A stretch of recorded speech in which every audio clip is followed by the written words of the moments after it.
I would like to welcome you to the session on gender and its reflections on inequalities. No doubt that in our current world, we live in unequal world, as we all have been experiencing more with the spread of the coronavirus pandemic worldwide. The global inequalities have been rising at unprecedented level.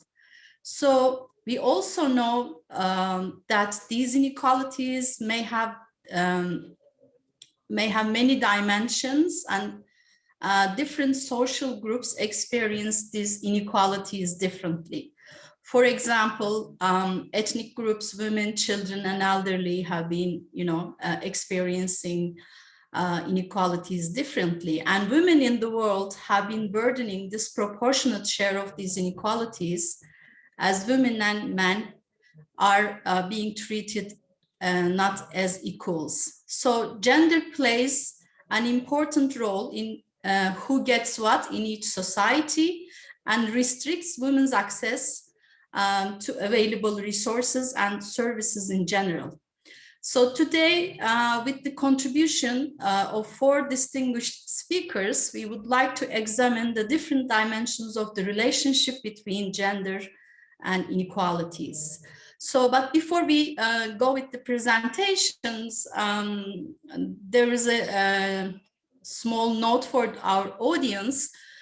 You can type your questions to the to each presenter to the place provided for Q&A below the Zoom page. Not use chat for your questions. So I would like to present the contributors with the order in the listed in the program. Before further ado, I would like to introduce Robert Morrell from Cape Town University of South Africa. And Robert Morrell currently works in the office of the Vice Chancellor at the University of Cape Town in the area of research, and he focuses on in the area of research and academic development, and trained as historian, and for many years he lectured in the field of education, and he developed an interest in gender and education and focused his research on masculinities in South Africa and in the African continent. And so I invite him to do his presentation. Microphone is yours, Robert, for 20 minutes. Thank you very, very much. Greetings to my panelists, my fellow panelists. Thank you very much to the organizers. This is an amazing enterprise under such demanding circumstances.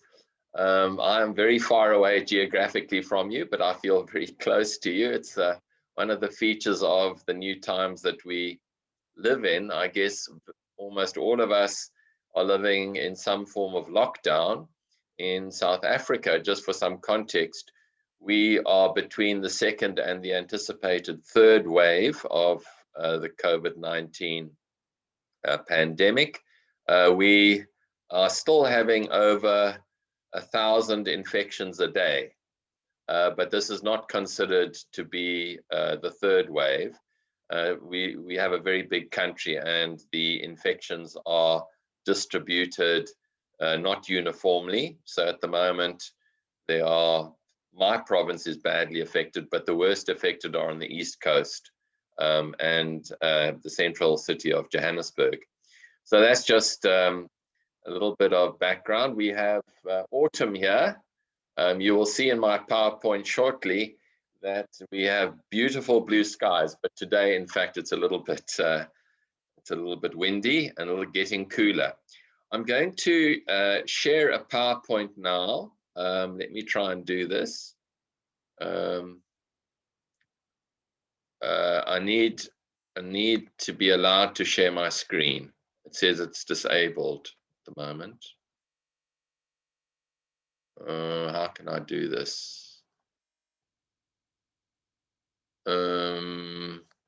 You need to be attained as a host, and will the technical support people support, yeah, but now you can, I think. All right. Okay. Right. Thank you very much. Share. Okay, can you see that?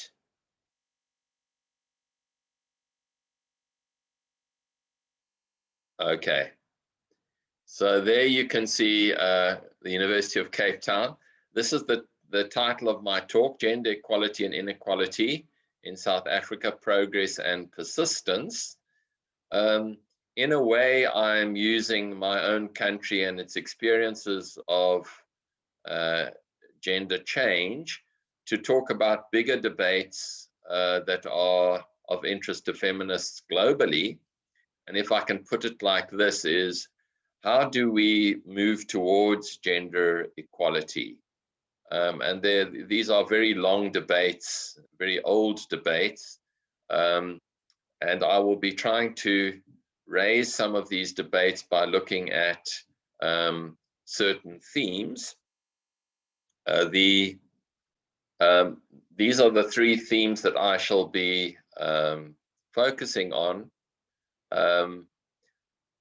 But let me say as background that in the year 2021, we are 27 years since our democratic elections of 1994. And that marked an important moment for gender and for feminists, because it inaugurated a new and optimistic period of the country's history.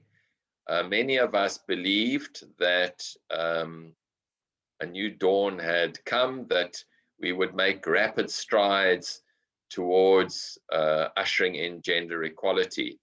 As I shall show you, that it is not as simple as that, and it's come with a lot of disappointments.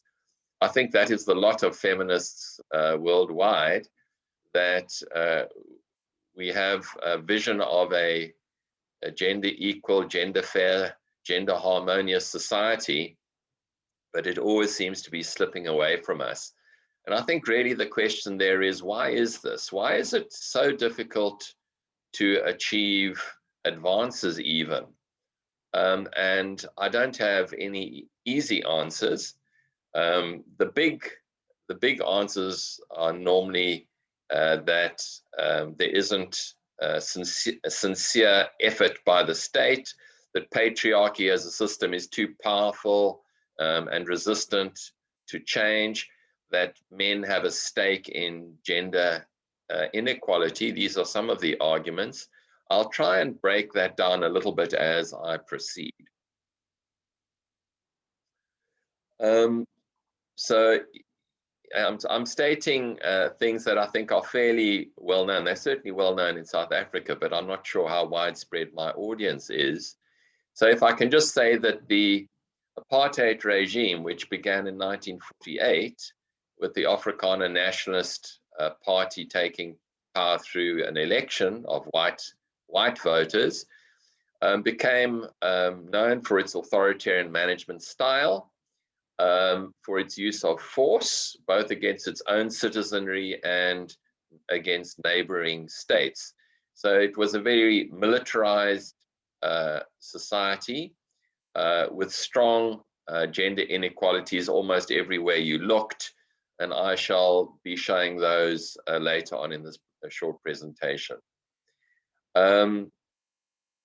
It was resisted by forces dedicated to equality and founded in a strong, what I've called here a socialist imperative. So the African National Congress that took power in 1994 has for a long time had an alliance with the South African Communist Party, the last remaining communist party of influence in the world. And the debates that go back all the way to the 1920s are drawn from Marxist literature on how a gender order and a political order can be challenged and overthrown. And that remains very influential in my own thinking, but also in government thinking now. That, well, let me say that in that thinking, Maxine Molyneux's important work now almost 30 years ago, which associated advances towards gender equality much more strongly with socialist regimes than with capitalist regimes. In other words, there is this belief that has been interrogated and challenged, but there is this belief that when you are aiming for a socialist style, or we could even say social democratic political arrangement, that you're more likely to have advances towards gender equality than in highly competitive capitalist states. And that remains, as I say, true in the thinking, I think, of many feminists active in South Africa. But having said that, prior to 1994, the importance of social class and race in the discourse of liberation was much more important than gender. Gender always struggled to get a seat at the table.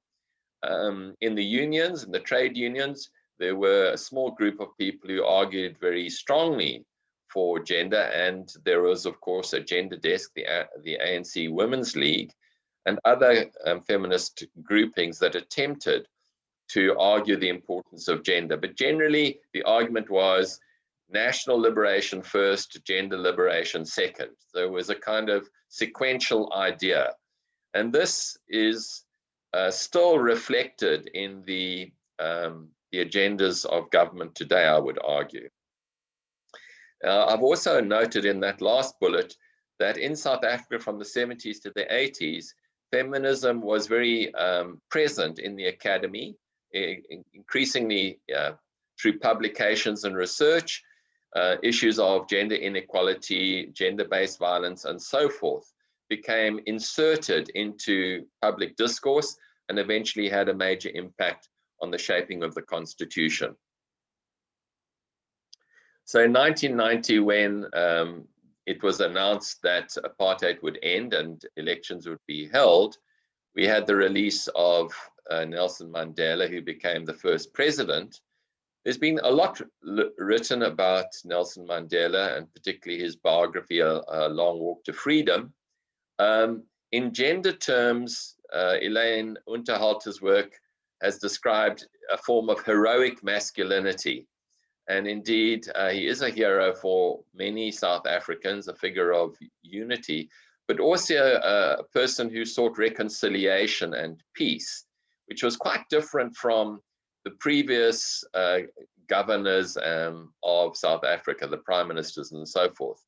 And so you have new forms of masculinity, which is my particular area of interest, beginning to be developed through the 1990s and beginning to echo the debates in the broader global masculinity literature about the new man. What should a new man look like? How would a new man engage with questions of gender equality and contribute to them? At the same time, we have the women's movement. The Women's Alliance was very, very powerful and brought together a huge range of over 600 organizations. No, that's wrong, that's the UDF. A great many small women's organizations came together and lobbied for a constitution which was passed in 1996 and enshrined gender equality and rights to sexual orientation. So protected the rights of people on grounds of gender and sexual orientation, which made it at the time one of the very few constitutions to actually have that as a founding principle. So to say that at this point, the hopes were high that we would make progress. And you can see here, as I move towards a more detailed examination of this, that figures at the level of representative politics change very quickly. If you look at 1990, 3% of the National Parliament women, by 2019, 46%. These are massive, massive changes. Half the current cabinet is made up of women. In 1990, there was one woman cabinet minister. So that you can see that that some of the hopes expressed in the early 1990s were in fact realized. There was dramatic change in certain areas towards gender equality. When we come to education, I'm going to quickly describe the situation before 1994. You can see that on grounds of gender and race, that there are sharp disparities. So if I can read there, in 1983, 51 girls and 35 boys out of 100 each who were in grade 1 made it through to the matriculation, that's the ending of school. So very low percentages compared with much higher percentages in other racial groups. The matric rate, the school ending rate for Africans was half that for whites. So there was indeed a great disparity before 1994, and as I shall show you shortly, progress has been made towards eradicating those disparities. I've also shown there that women by race were much worse off than men, both in terms of no education, in terms of higher education. So we get to 1994 and we have the South African Schools Act, which is committed to enacting the Constitution and enabling access to schooling for everybody. And you can see in the next bullet that we've been very successful in creating equal access. That's a very high number, nearly 97% participation rates, and massive increases in literacy rates as well. So this is all the good news that I'm sharing with you now. It's unfortunately not that simple. So what about the quality of education? Well, South Africa does very poorly. In this study that I quote there, a very recent study, out of 63 countries included in a survey, we came 61st, third last, in terms of mathematical proficiency. You will see in the next bullet that we have a very diverse and hierarchical education system where the top schools absolutely dominate in performance terms, and the schools at the other end of the spectrum do very poorly. In fact, there are very many studies that show many of the students who actually do finish school are actually not effectively literate or numerate. So it's a very, very serious problem. And you will see, maybe somewhat unexpectedly, that where there's been great progress in retaining girls in school. Now, if I can just go sideways to say that in the continent of Africa, this is a very difficult project because many girls leave school in their teenage years and get married or have children and exit the schooling system. So it's normal in African continental terms to have boys finishing school and girls not finishing school. In fact, in South Africa, that trend has been reversed. Now more boys are leaving school before they should than girls are. And that raises quite big questions about the nature of schooling and issues of masculinity to which I shall return. But I should just say one final thing here, that South Africa, in African terms, has one of the largest budgets for education. We're not talking about a shortage of resources in financial terms.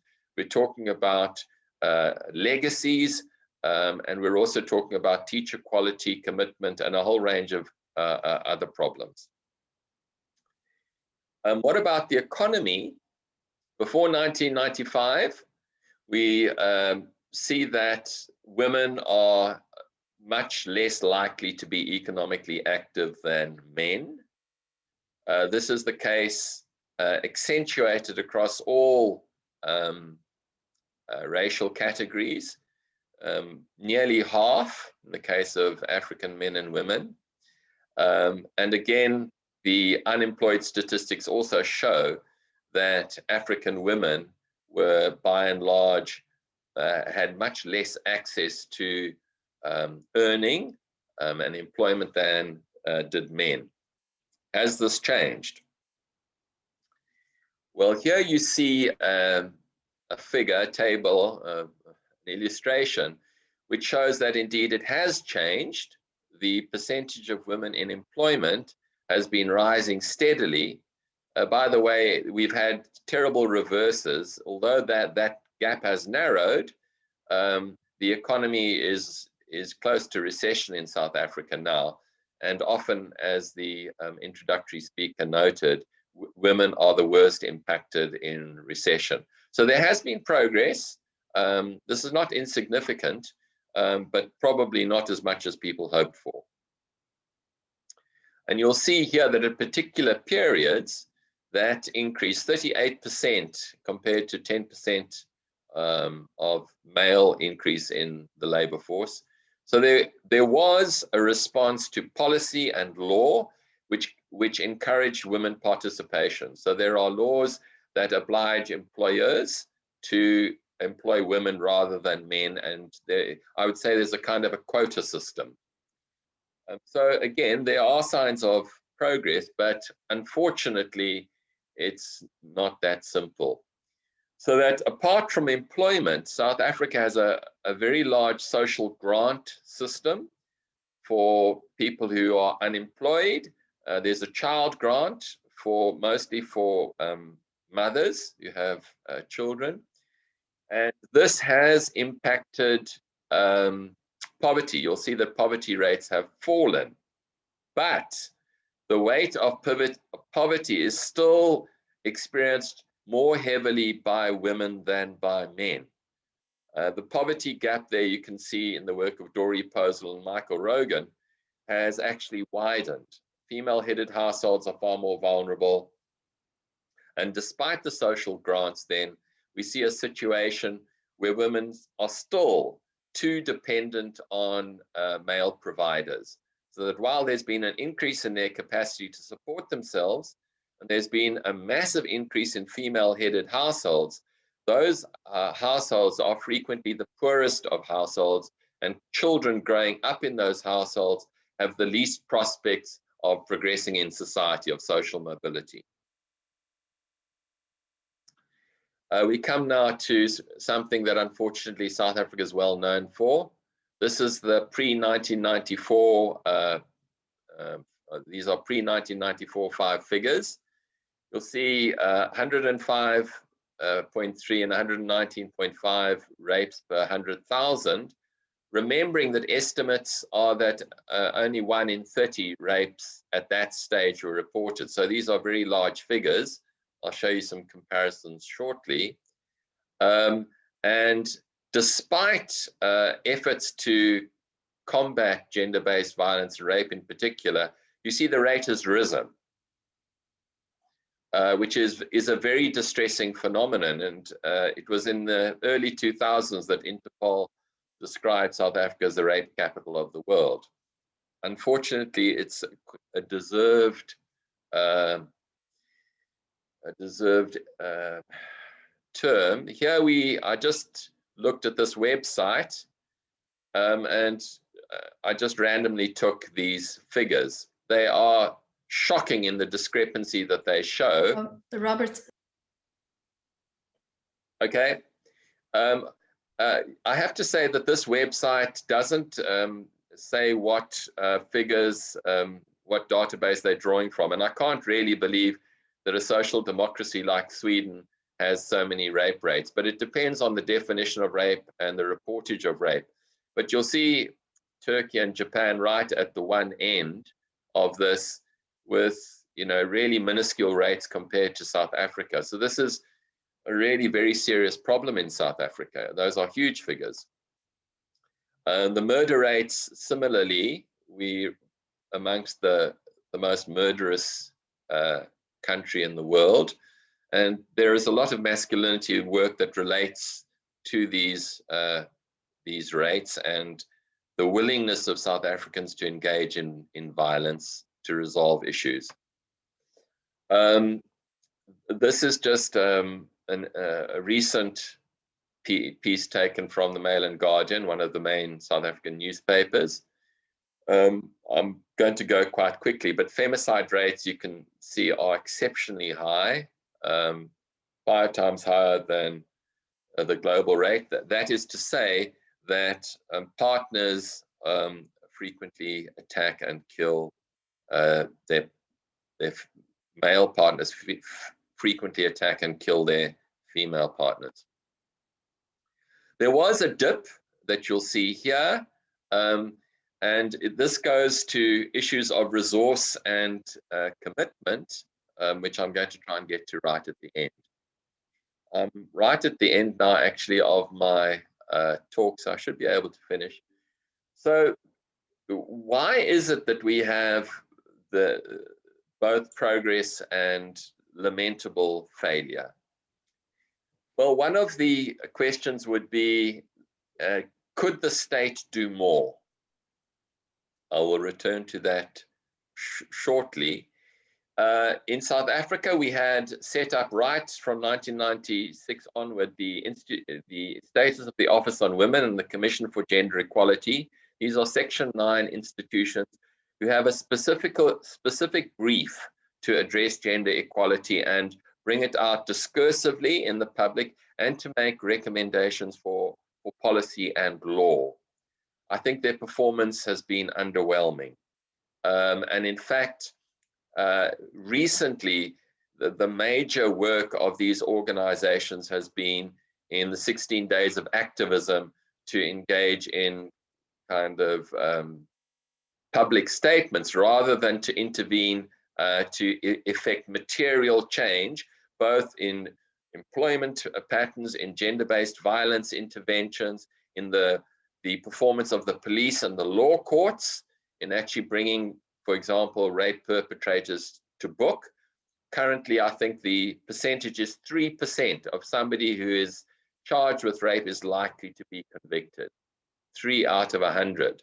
That is a shocking figure that really suggests that people can commit serious sexual crimes with impunity and not face any consequence.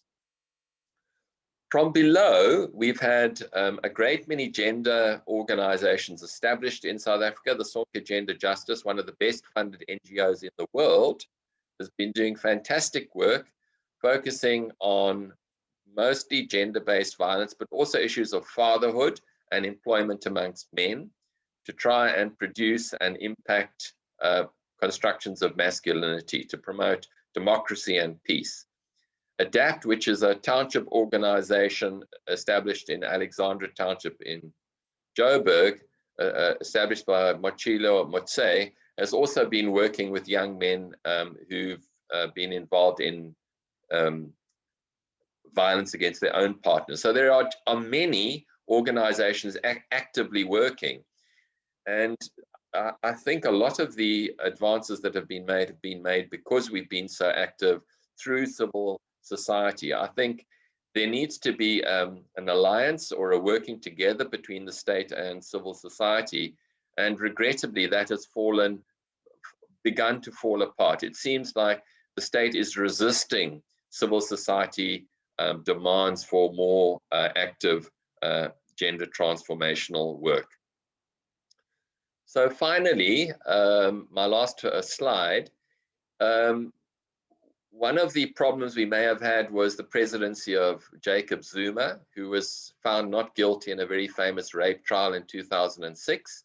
The kind of masculinity put forward by Jacob Zuma was very different from that of Nelson Mandela. It seemed to support gender inequality, not gender equality. I think there's a real problem that the provider role for men in South Africa is still strongly held as an expectation for men, and it places a burden on them, particularly in times of unemployment. And it's not that only men take this upon themselves. Women and families also place that expectation on men. And I think we need to think very carefully about this responsibility only being given to men. The ANC Women's League has been a strong supporter of Jacob Zuma. They have pursued not a feminist agenda, but a womanist agenda, by which I mean they have been strongly behind the increase in women's representation in parliament, but have not supported other gender equality legislation and policy, which leads me to wonder whether the state has been gestural, which is to say making gestures towards gender equality rather than pulling up its sleeves and working hard towards it. And just a final question for, I think, all of us. How do we measure gender transformation? I've given you some figures, but of course, I've largely omitted the issues of qualitative transformation. Thank you all very much, and sorry for going on at such length. Thank you very much. I think this is really good question. So we all need to have to think about it. It's very hard because as I listened to your presentation through, it seems like we are encountering similar problems. These are quite global problems as well in terms of gender.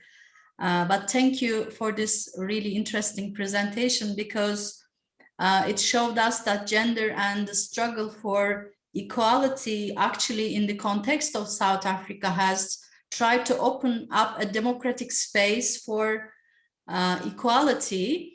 But it seems like there are quite persistent problems, persistent inequalities in the area of education, poverty, employment, and gender-based violence. So, but throughout the other presentations, we will see that maybe women are encountering similar problems all over the world. And since we are in Turkey today, so I would like to pass the word. Thank you, Robert, again for this quite good presentation. And now I would like to invite Özlem Şahin Güngör. She's a faculty member in the Department of Public Administration and a professor of political science and social sciences. And she has extensively worked and published on the issues of modernization, gender, and women's rights, as well as human rights in Turkey. And Özlem Hoca is going to present today a talk on quite current issue in Turkey we have been dealing with in last 2 weeks. And she's going to talk on gender inequality, women, human rights, and the Istanbul Convention. Hocam, floor is yours. You have 20 minutes as well. Thanks, Saniye. Ekranımı paylaşabilir miyim? Could you let me share my screen, please?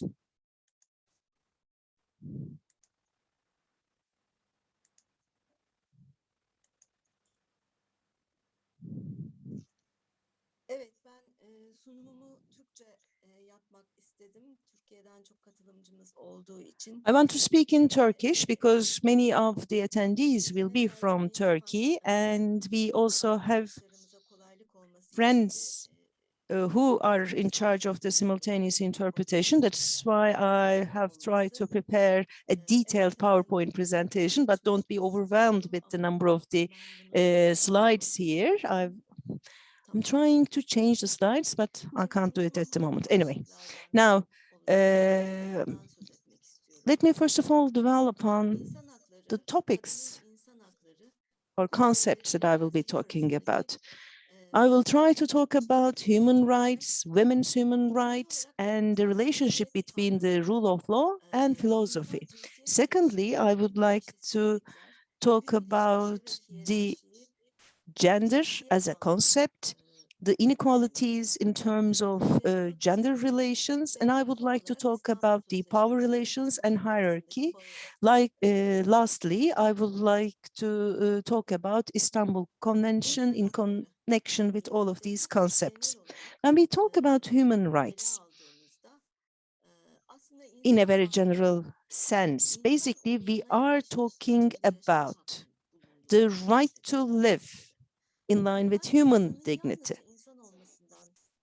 And these rights are inalienable rights which stem from being born as a human being, and these are basically a collection of values which are above any political, ideological, public, or any other moral or political interest. And when we say women's human rights, what should we understand? Basically, the concept of human rights is based on the imagination of a world where every individual is free to realize himself or herself. And therefore, in an ideal world, normally we would not need any rights of women, child rights, or refugee rights when we have human rights prevalent. However, as we are not living in such an ideal world, and especially as we are living in this specific geography, we need to talk about the requirement to guarantee the rights and special needs of certain groups. And what do we mean by guaranteeing their rights?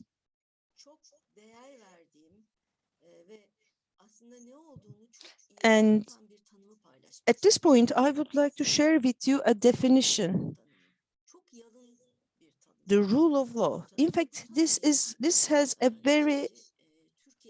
very simple definition. And I will be making a reference to someone from Turkey. We all know one, an academic, Professor Dr. late Professor Dr. Muammer Aksoy. Unfortunately, we lost him. And he lost his life because of his dedication and commitment to this work. Unfortunately, he died as a result of the explosion of a bomb that was placed right in front of his house. And when he first received this bomb package, he was at the same time shot by the people. Muammer Aksoy talks about the rule of law as such. He says that in a country, the people who have not committed any crimes should be able to live peacefully, should be able to sleep in peace, and should not have any doubts about their future. And that is kind of, that state is a state where there is rule of law. So the individual should not think if tomorrow those in power will take away my life, my freedom, my assets, my property, or any other right. So that should be the kind of the doubt we should not have in a rule of law. And he also adds the following to his definition, especially the lawyers, the jurists should make sure that these are the circumstances in that country. Now, this is a wonderful definition of rule of law, and it sounds quite simple. But while it sounds simple, why is it so difficult to establish such a state? On that matter, I would like to link this issue with the concept of gender as well. Gender is a scientific concept which in fact dwells upon the relations in the society, and it talks about the meanings attributed to different traits of sex, and also it is about principles and different phenomena that we can cover. Ron Scott introduced this term, and it was welcomed by the women's movement all around the world, and we began to use it because we thought that gender is a concept which could really act as a prism so that we can better understand the problems in social relations. And after it was introduced, it was immediately adopted by the women's movement as an important instrument. And why are we using the word gender instead of sex? Why it is more meaningful for our analysis? Because when we use the concept sex, basically we're talking about a duality, either masculinity or femininity, by looking at the biological and physiological given traits of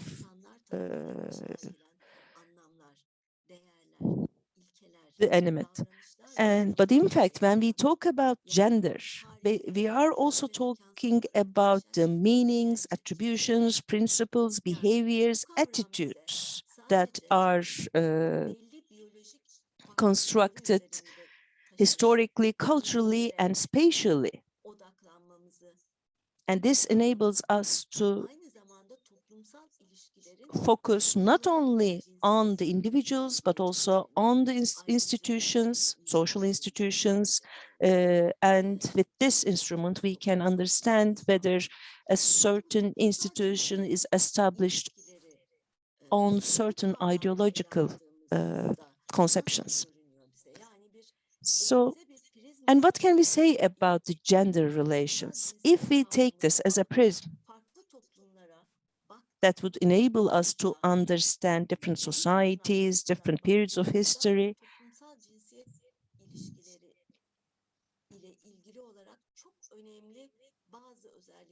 We see that gender helps us to clearly see the very nature of relations, the way they are historically, socially, and culturally constructed. So we can also see the change in these values. Basically, here we're not talking about a universal conceptualization fixed to the physiological traits of bodies. Secondly, we can also see with this term that most of the social relations are creating hierarchies, which are usually not in the interest of women. Thirdly, we see that gender relations are based on inequalities and power relations.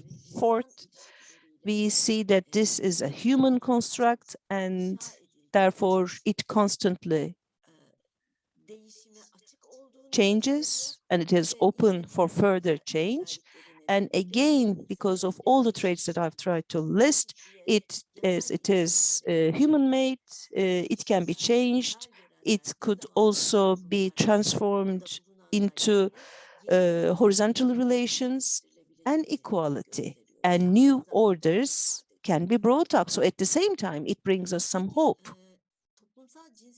And why gender equality is a human rights issue? It is a human rights issue because humanity is now going through a period in which inequalities, social hierarchies, and power relations are becoming serious. Hukuk ilkelerinin hayata geçtiği bir toplumu inşa etmek gerekiyor. Ve artık dünyada bir toplumda toplumsal cinsiyet eşitliğinin ne ölçüde gerçekleştiği en önemli gelişmişlik göstergeleri arasında yer alıyor. Bu nedenle bu gelişmişlik göstergelerini zorlayan pek çok toplumu gelişmişlik göstergelerinin alt sıralarına doğru sıralayan ataerkinin patriarchy consists of the problematic aspects of the gender relations in a society. We know that women for very long times and perhaps in many places still did not have equal access to human rights because women never had an equal share of the world with men. And this inequality changed from society to society, from era to era, but it always persisted. So And a very dear colleague has a definition that could be quite useful here. She says, there are hundreds of different times of being a woman, and we're still going through it. And we know that since the old states we see in Mesopotamia, in those since the establishment of these systems, we see patriarchy in conjunction with different social structures persisting in a very successful way in all different kinds of systems. And in this success, we see that the ideology and the culture is essentially male-dominated, and therefore the patriarchal definitions have not been very much questioned throughout the history. We know that the most persistent stereotypes about womanhood and manhood and the identities related with these concepts have been culturally abused for long. And let me just talk about what is happening in Turkey. We know that only 3 out of 10 women above the age of 15 are in the active labor market in Turkey. And we have approximately 25 million working people in Turkey. And unfortunately, out of this number, only 7.5 million are women. And we know that of the working women, approximately 40% are working in the agricultural sector as unpaid family laborers, 46% are in the services sector, and only 14% of women are employed in industry. And what is the situation at home or in the domestic sphere, let's say? Women are working in domestic spheres as they are dealing with the domestic chores at a very high rate, such as 56%, they are out of labor force. A woman spends 4.5 hours on the average for the reproduction of the household, and the family, on the other hand, men only spend 1 hour. Women are in charge of cooking for the family by 91%, and only 9% of men take this responsibility. Likewise, the daily cleaning of the day is the women's responsibility by 91%, and for men this is 9%, and shopping is the responsibility of women by 55%, and for men the same rate is 45%. And unfortunately, we are living in a geography where we see child age marriages, early age marriages very widely. Let me share you the picture about this. Between the ages 20 to 24, the number of women who married before the age of 18 is 15%. And again, in the same age group, the women who married before the age of 18 were married to their spouses with a decision of their families by 46%.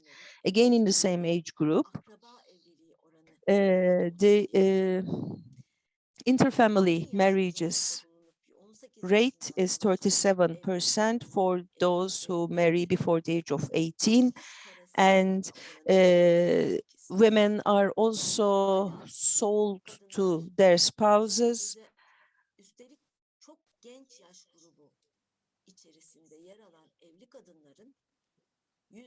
with a dowry, and we see that women are sold in return for money in the family institution at a very high rate, that's 38%. And again, most of these women who married before the age of 18 had no idea as to how the pregnancy will take place or when they should have children. That is 76%. And the the number of the adolescent, the percentage of the adolescent mothers between the ages 15 to 19 is 3.5%. And this is a very high rate because we have a very high number of young population. The youth population in Turkey is comprising 60% of the overall population. That is the population under the age of 24. That is why these are very serious figures, that 3.5%. And what is the situation with respect to education? Again, 82% of the illiterate population are women, and 53% of those who do not have any diploma are, again, women. 40% of girls do not continue their education after primary school, and in the higher education, the schooling rates for girls is only 14%. And what is the picture in politics? Of the 600 members of the parliament, only 104 are women. This means that out of every 6 MPs, only 1 is a woman. And of the 1,389 mayors, only 41 are women. That means that out of every 100 mayors, only 3 are women. And of the 20,745 city council members, 2,284 are women. This means that out of every 10 municipal council members, only 1 is a woman. And about decision-making, about politics, we see that in none of the governments we had so far, we did not have 4 female ministers at the same time. And also, mostly, when women can become ministers, mostly they are appointed as the minister in charge of social services and family. We never had a speaker of the parliament, a female speaker of the parliament. And since 1930, we only had 6 metropolitan mayors since the establishment of the republic. Now, about violence. Out of every 100 women in Turkey, 36 are physically abused and exposed to violence from their partners, and out of 100 women, 12 are subjected to sexual violence. Out of 100 women, 44 are exposed to emotional violence. In the pregnancy period, physical violence goes up to 80%, and 11% is only the percentage of women who make applications to complain against violence to the institutions available. Now, victims of violence, that's very low. On the other hand, we see that 38% is the number of the women who reported that they were abused and they were victimized. They were victims of violence. Unfortunately, in our combat against violence, we still did not complete the institutionalization process in Turkey. Unfortunately, the precautions are insufficient in order to prevent violence and in order to prevent victimization against violence. And in the judiciary decisions of the last 1.5 years, we see that there was almost no reference to Istanbul Convention. Now, in this context, I would like to lastly talk about the meaning of Istanbul Convention to us. Istanbul Convention is a Council of Europe convention on violence against women and prevention of domestic violence. And this is the first and only convention considering gender-based violence as a violation of basic human rights. So it is a unique political document, and in this context, this is the first international instrument that is defining gender-based violence and the struggle against this as a public policy issue and as a public security issue. and it is at the same time a unique document for the purpose of policy development with the aim of mainstreaming gender equality.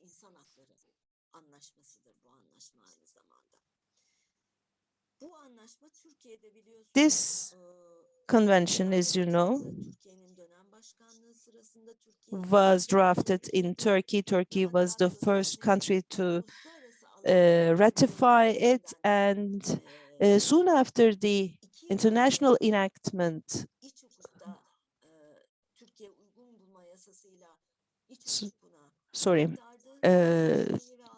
before the international enactment of the convention, Turkey adopted a local law, the law on the prevention of violence against women, number 6284.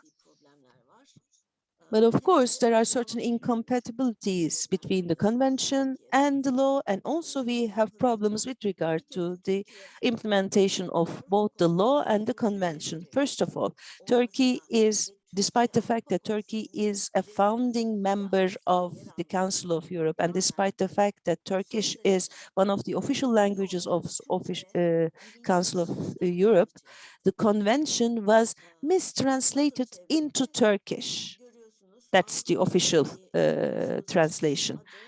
So as you can see, here I have the full name of the convention. That is the Council of Europe Convention on the prevention of violence against women and domestic violence. However, when it was being translated into Turkish, instead of the word women, the word family was used. You can check it from the website of the Turkish Grand National Assembly. Definitely there is an intentional mistranslation.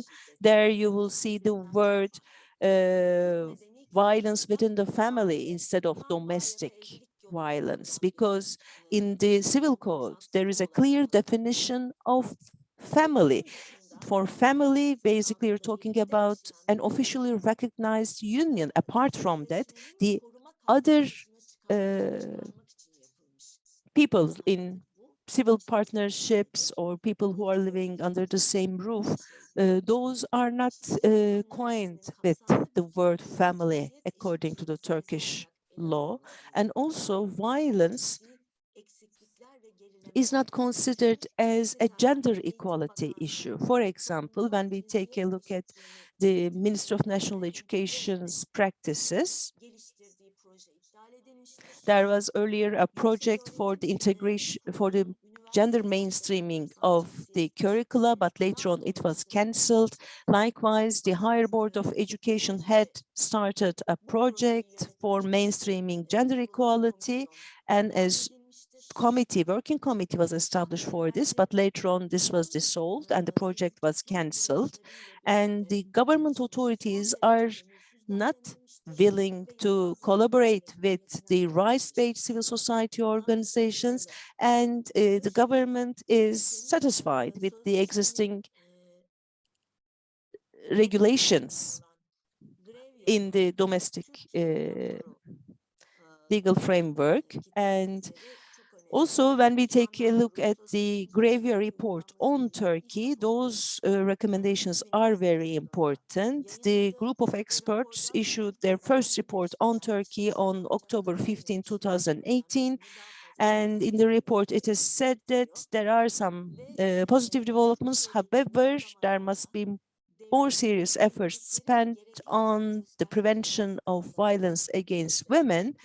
And in the convention, there's a reference to the due diligence of the states.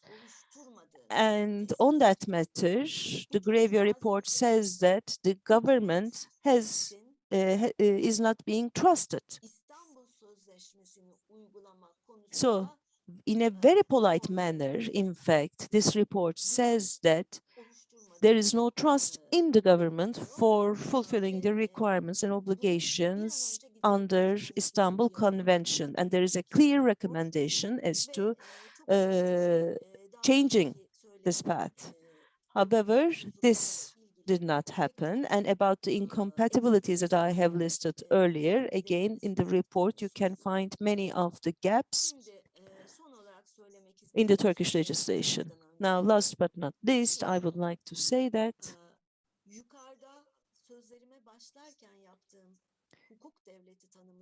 as you would recall that I had made a rule of law definition initially. And in relation with that definition, I'd like to firstly say that if in a society there is no demand for rights, then there will be no law. The struggle of rights and equality matters for that reason. And in the 18th century, there were a lot of issues, and that is also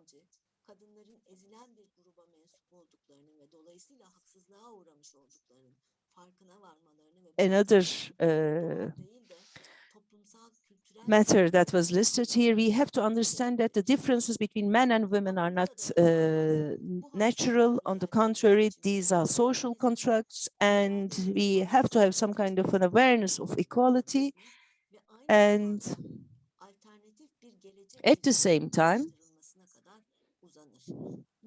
we have to start thinking about an alternative future. What can be done? What's to be done? Now, we know that the level of development of any state is now measured based on the share of women in different fields of the society. And therefore, we have to be focusing on the kinds of the policies that need to be developed, and these have to be our political priorities. And Robert gave us excellent examples of what needs to be done. The more we have problems about gender issues, the more we have to focus on those matters. What can be done? Like I said, first of all, we have to find ways of making the disadvantaged layers of the society to have active participation in decision-making processes.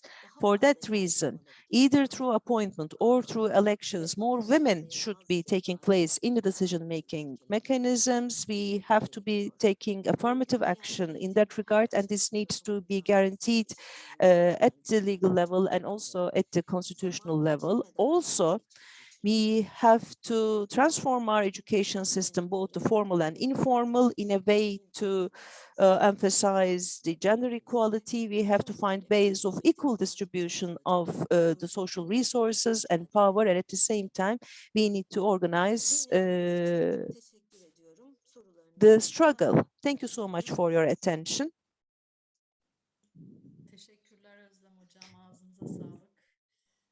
Thank you very much, Özlem. Yes, I think the common themes raised in the first presentation has followed by Özlem Hoca as well, because she emphasized gender inequalities, persistent gender inequalities in the area of employment, unpaid work, and also experienced in the early age marriages in Turkey and arranged marriages and political representation, and as well as the final issue of gender-based violence and, you know, our current political discussion on the Istanbul Convention. And it shows us that how it is important to have, as Robert raised earlier, to have sincere political efforts to fight against gender inequalities in a country.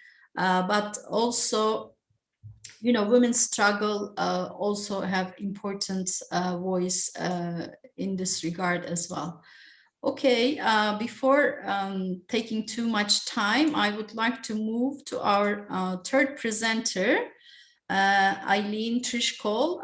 She's an assistant professor in media and communications at the School of Communications at Dublin City University.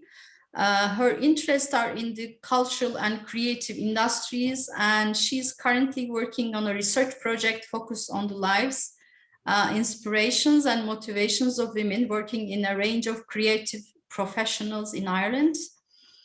And today her talk is titled Prioritizing the Individual, Impacts on Understanding the Sex and Gender, and Implications for Feminism and the Fight for Equality. Microphone is yours, Aileen. Thanks, Saniye. And actually that title was from last year and it's probably changed a little bit, but that's fine. Yeah, sorry about that. No, okay. no problem. And yeah, I suppose it was, you know, a tricky topic to kind of to think about what I would talk about today. Gender and its inequalities was the theme of the panel for today. And I think Robert and Özlem's contributions were really interesting. I couldn't follow along, unfortunately, that well with Özlem's because I'm hearing both the Turkish and English together, and it's tricky to extricate. But I suspect that in what I could pick up from Özlem's talk, her kind of framing of gender and sometimes the need to talk about sex-based violence instead of gender-based violence, if I understood that correctly, is one that I would really support. And I think I would make the point before I start my talk today, in that even the title of the panel is something I would slightly resist in the terms that I don't talk about gender equality. I think it's not explicit enough. I prefer to talk about equality between the sexes or talk about the liberation of women and girls from oppression. So I think that's a whole separate issue or separate topic. But I'm talking today from an Irish perspective on the question of what are in terms of the rights and the status of women in Ireland, where we are now and where we might be going. So I think while a lot of progress has been made, there's one area where I think it's worth paying attention to, and that is the kind of inconsistency, I feel, and the mixed messages, especially on the left of the political divide, somewhere I stand myself on the left of the political divide.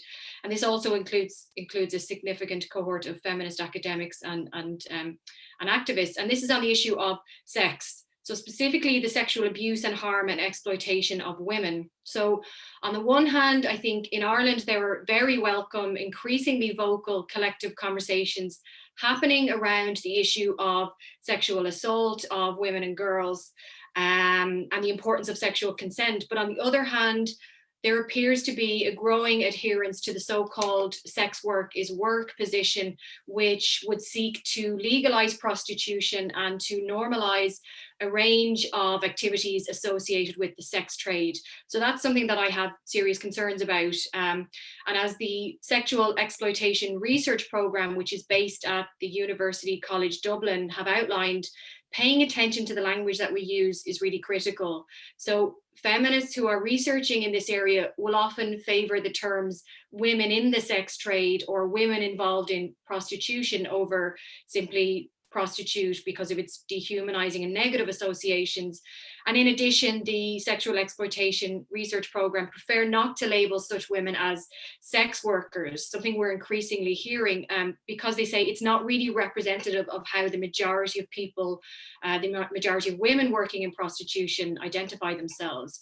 And likewise, it's also felt that terms like sex work or sex worker result in a kind of a sanitizing of the sex trade industry and really kind of erase or invisibilize the violence and the trauma experienced by women in the sex trade. So it's really on this topic of how kind of left-wing and indeed some kind of feminist rhetoric and discourse around prostitution has shifted from an understanding of prostitution as exploitative and harmful to women. There's an increasing framing of prostitution as work that should be destigmatized and legalized, and that's the topic that I want to talk about today.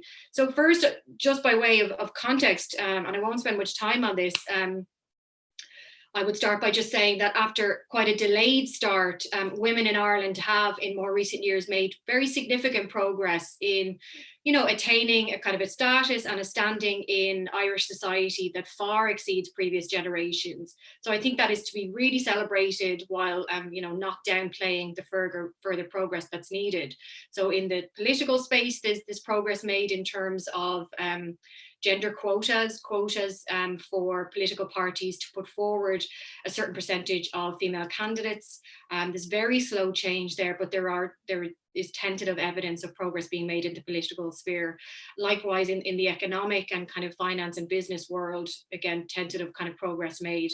And similarly, in the arts and culture space, you have a state-funded body like Screen Ireland earmarking funding for female film directors and script writers, etc.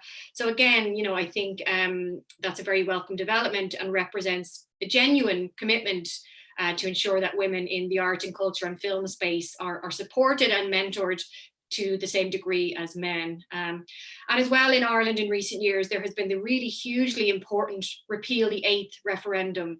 So in 2018, this saw the Irish people vote 67% in favour of repealing the Eighth Amendment to the Irish Constitution. What that meant was, okay, I'm being asked to speak slower. Sorry, I'll do that if possible. I'm looking at the time as well. So the Repeal the Eighth referendum was a referendum put to the Irish people to repeal what was the Eighth Amendment to our Constitution, which had prohibited abortion.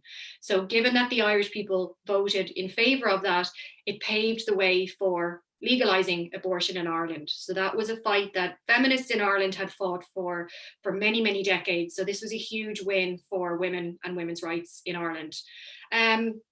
So I suppose, as is often the case, when we're talking about the fight for women's equality, we can sum that up by saying, from an Irish perspective, lots has been done, lots has been achieved, but there's also a lot more to do. So to turn to the topic that I think needs further consideration, and if we want to take seriously the question of female liberation, if we want to take seriously the question of the oppression of women and girls on the basis of their sex, then the question of sexual exploitation, I think, is at the heart of this. So the sexual exploitation of women, specifically through the sex trade industry, is what I want to look at today. So to explain what the situation is in Ireland, what is referred to as the Nordic model was codified into Irish law in 2017. And what this means is that you have, in effect, the buyers of sex, typically male, but the buyers of sex face prosecution, while those who are engaged in the selling of sex, typically women, they are not criminalized. So this is called the Nordic model, and this was the Criminal Law Sexual Offences Act of 2017. So this was new legislation introduced into Ireland in 2017. And this was after significant campaigning by groups who were invested in highlighting the harms to women and girls of prostitution, of the sex trade industry. So we have really important figures in this movement like Rachel Moran. So Rachel Moran herself had been groomed into prostitution at the age of 15, and she has been a central figure in Ireland's move towards adopting this Nordic model approach, this essentially abolitionist approach. And what's important about the Nordic model approach to prostitution and to the sex industry is that it recognizes the inherently exploitative nature of prostitution. And it really is seeks to prevent further harm to the person selling sex, which would result if they were criminally charged and convicted. So in those years preceding 2017, in those years up to the Ireland adopting this Nordic model approach, you had the Turn Off the Red Light campaign, and you have an NGO called Ruhama, which is really central in supporting women affected by sexual exploitation, sex trafficking and prostitution. So we're only several years away from that 2017 law, and in the last couple of years, I think what has been interesting but also concerning and raises some questions is the increasing more vocal opposition to that Nordic model approach. So in Ireland, what we're seeing in more recent years is a growing vocal opposition to this Criminal Law Sexual Offences Act, and that seems to be gaining momentum. So one of those lobby groups is the Sex Workers Alliance Ireland group, which campaigns for the sex industry to be fully decriminalised, and that is a view that is increasingly shared by a growing number. So in September of 2020, the Irish Examiner, an Irish newspaper, reported that, quote, more than 80 academics, they are lawyers, doctors, criminologists, have lodged a submission advocating repealing Ireland's sex work laws.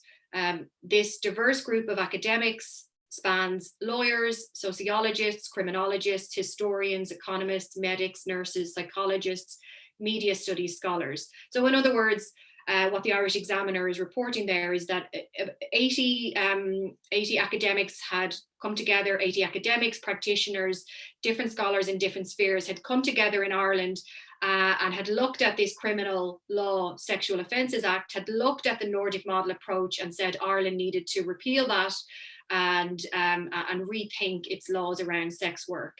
So the argument was that the current laws make work for women involved in prostitution and the sex industry more dangerous. So this submission is significant, and I think it's worth paying attention to that. It follows a planned review, so that this law was adopted in 2017. 3 years later, the idea was to revisit that and see how things were going. So there's a review of that law to see how it's working out.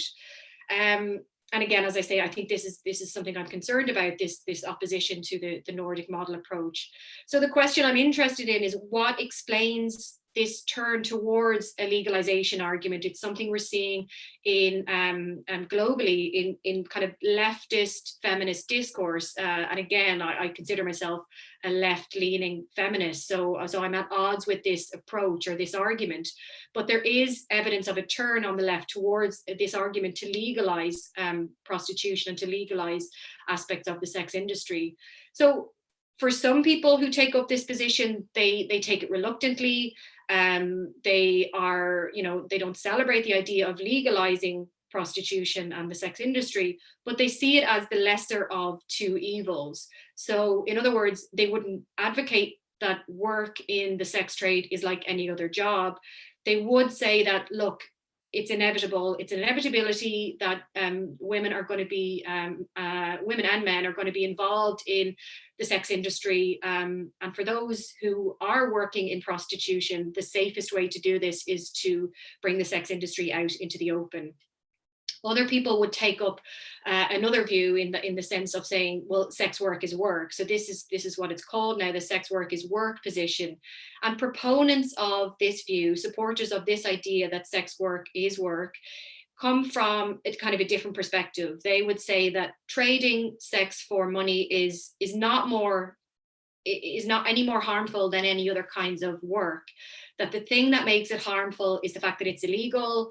There is a stigma around it. It has an underground nature with links with criminal gangs.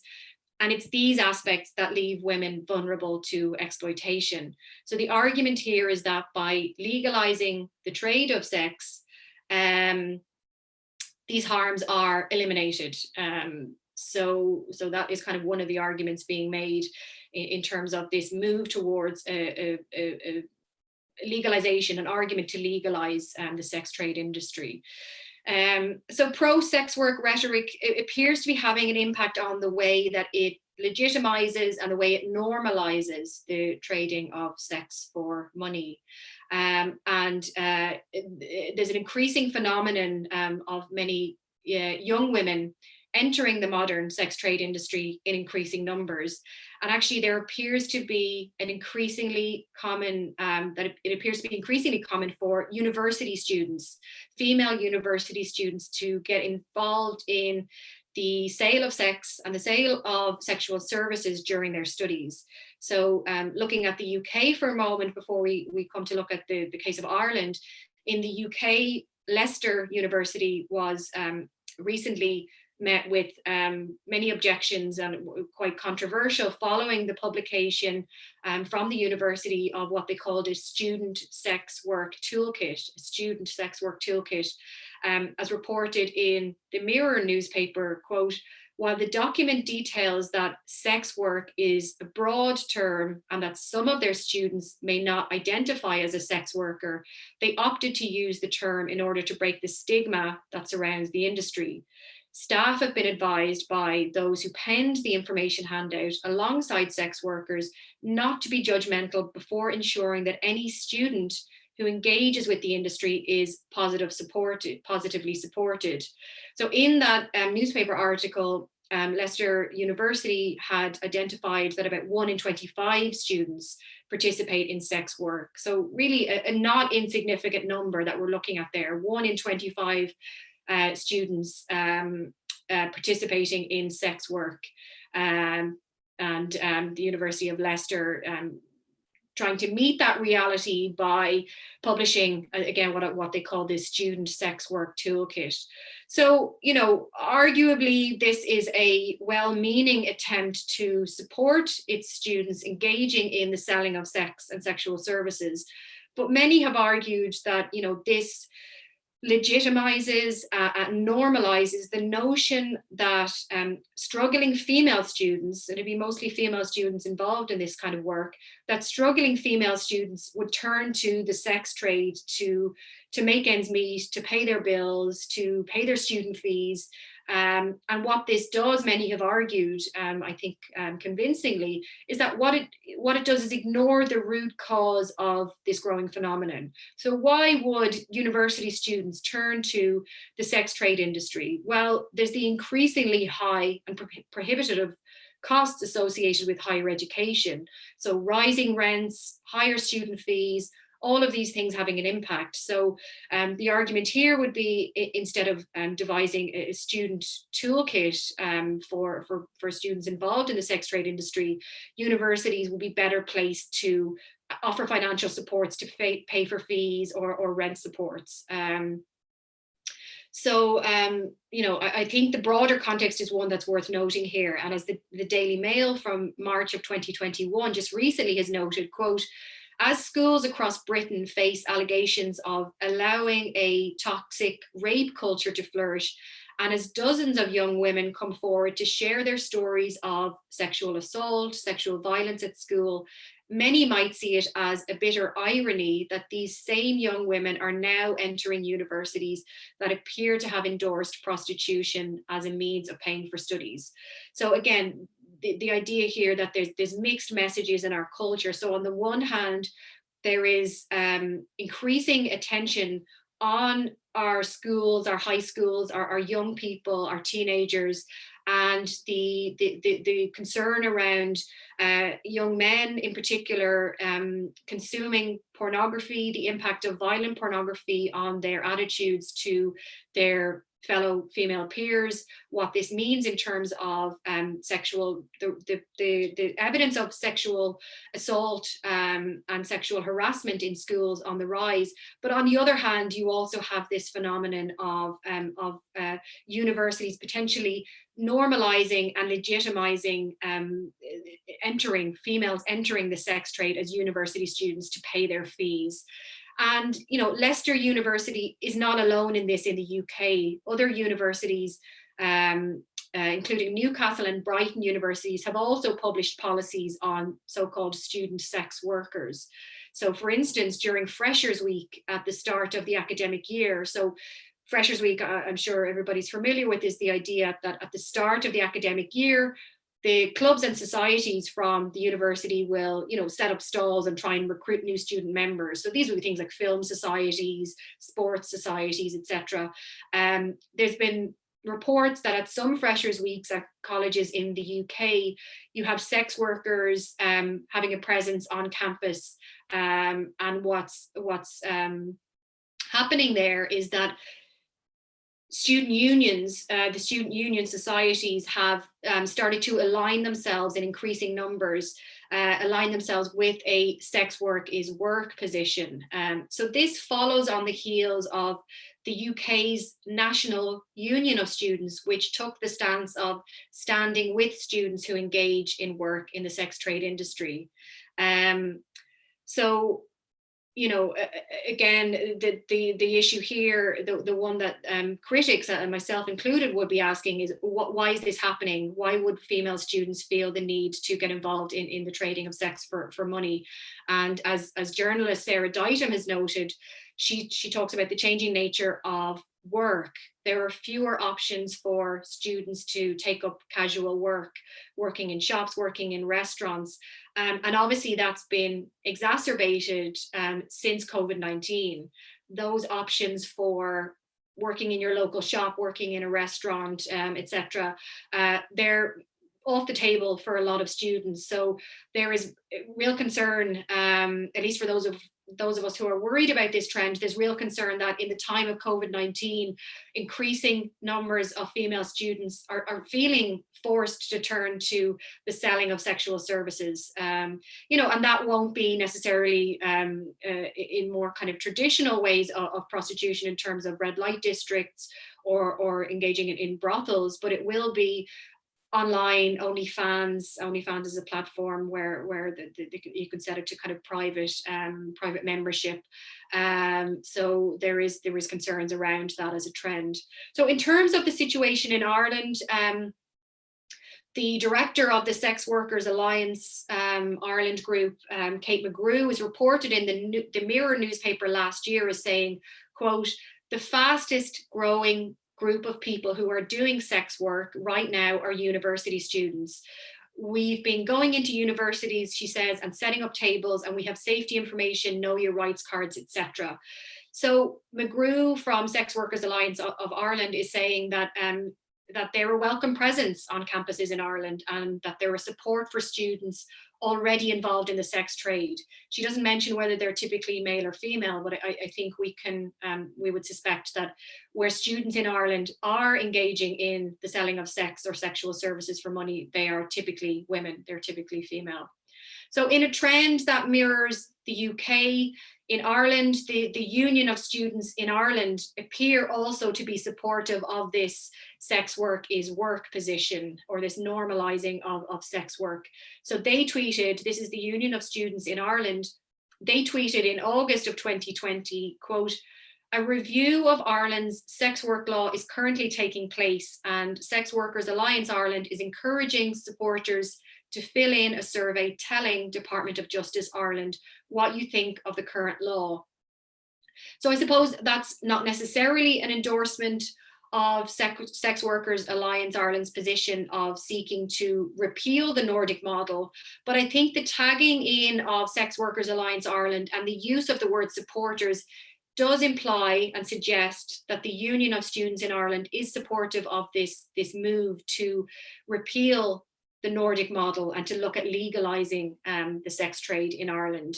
So again, I think that's a worrying sign.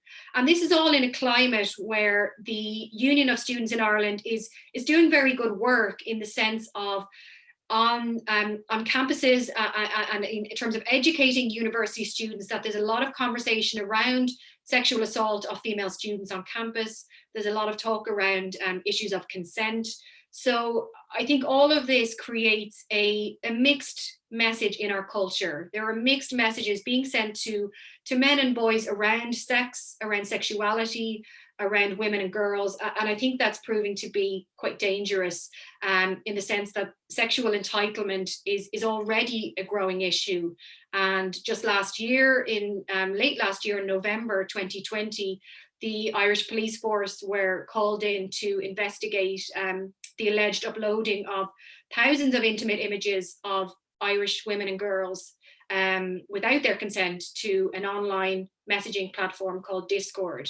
So I think in this climate, we really need to be asking the question of, do we really want to legalize the commercial sale of sex and to further normalize the entitlement that some men and boys have towards women and girls? I'm aware of the time. I did want to go into looking at what are the real, because I feel like it's worth kind of actually pointing out what are the realities and harms to women engaging in sex work. But I'm conscious of the time, so instead I'll skip that. If anybody has any questions around that, we can come back to that. I would think it was self-evident what the harms are to women and girls in terms of the sex trade and prostitution, but I think those arguments get invisibilized with this turn towards the legalization argument. But if I can, Saniye, I'll just sum up with a couple of thoughts. Sure. Couple of minutes. Thanks. So to sum up, I think it remains to be seen what the outcome of this review will be. So again, what we're currently going through in Ireland is a review of the Criminal Law Sexual Offences Act, this Nordic model approach. We don't yet know what the outcome of that review will be.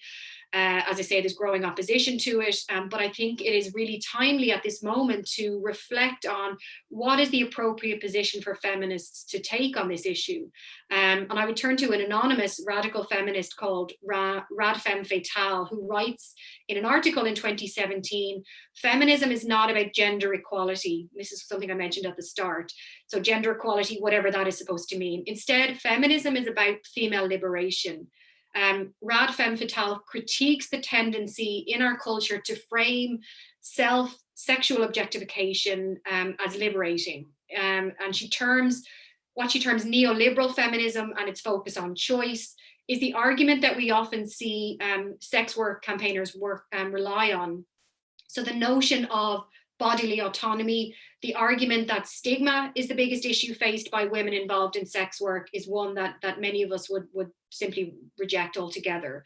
So as feminists, we need to get back to centering women in our movement. And this is why talking about sex-based violence rather than gender-based violence, we're talking about the oppression of women and girls on the basis of their sex. And as feminists, we need to get back to centering women in our movement.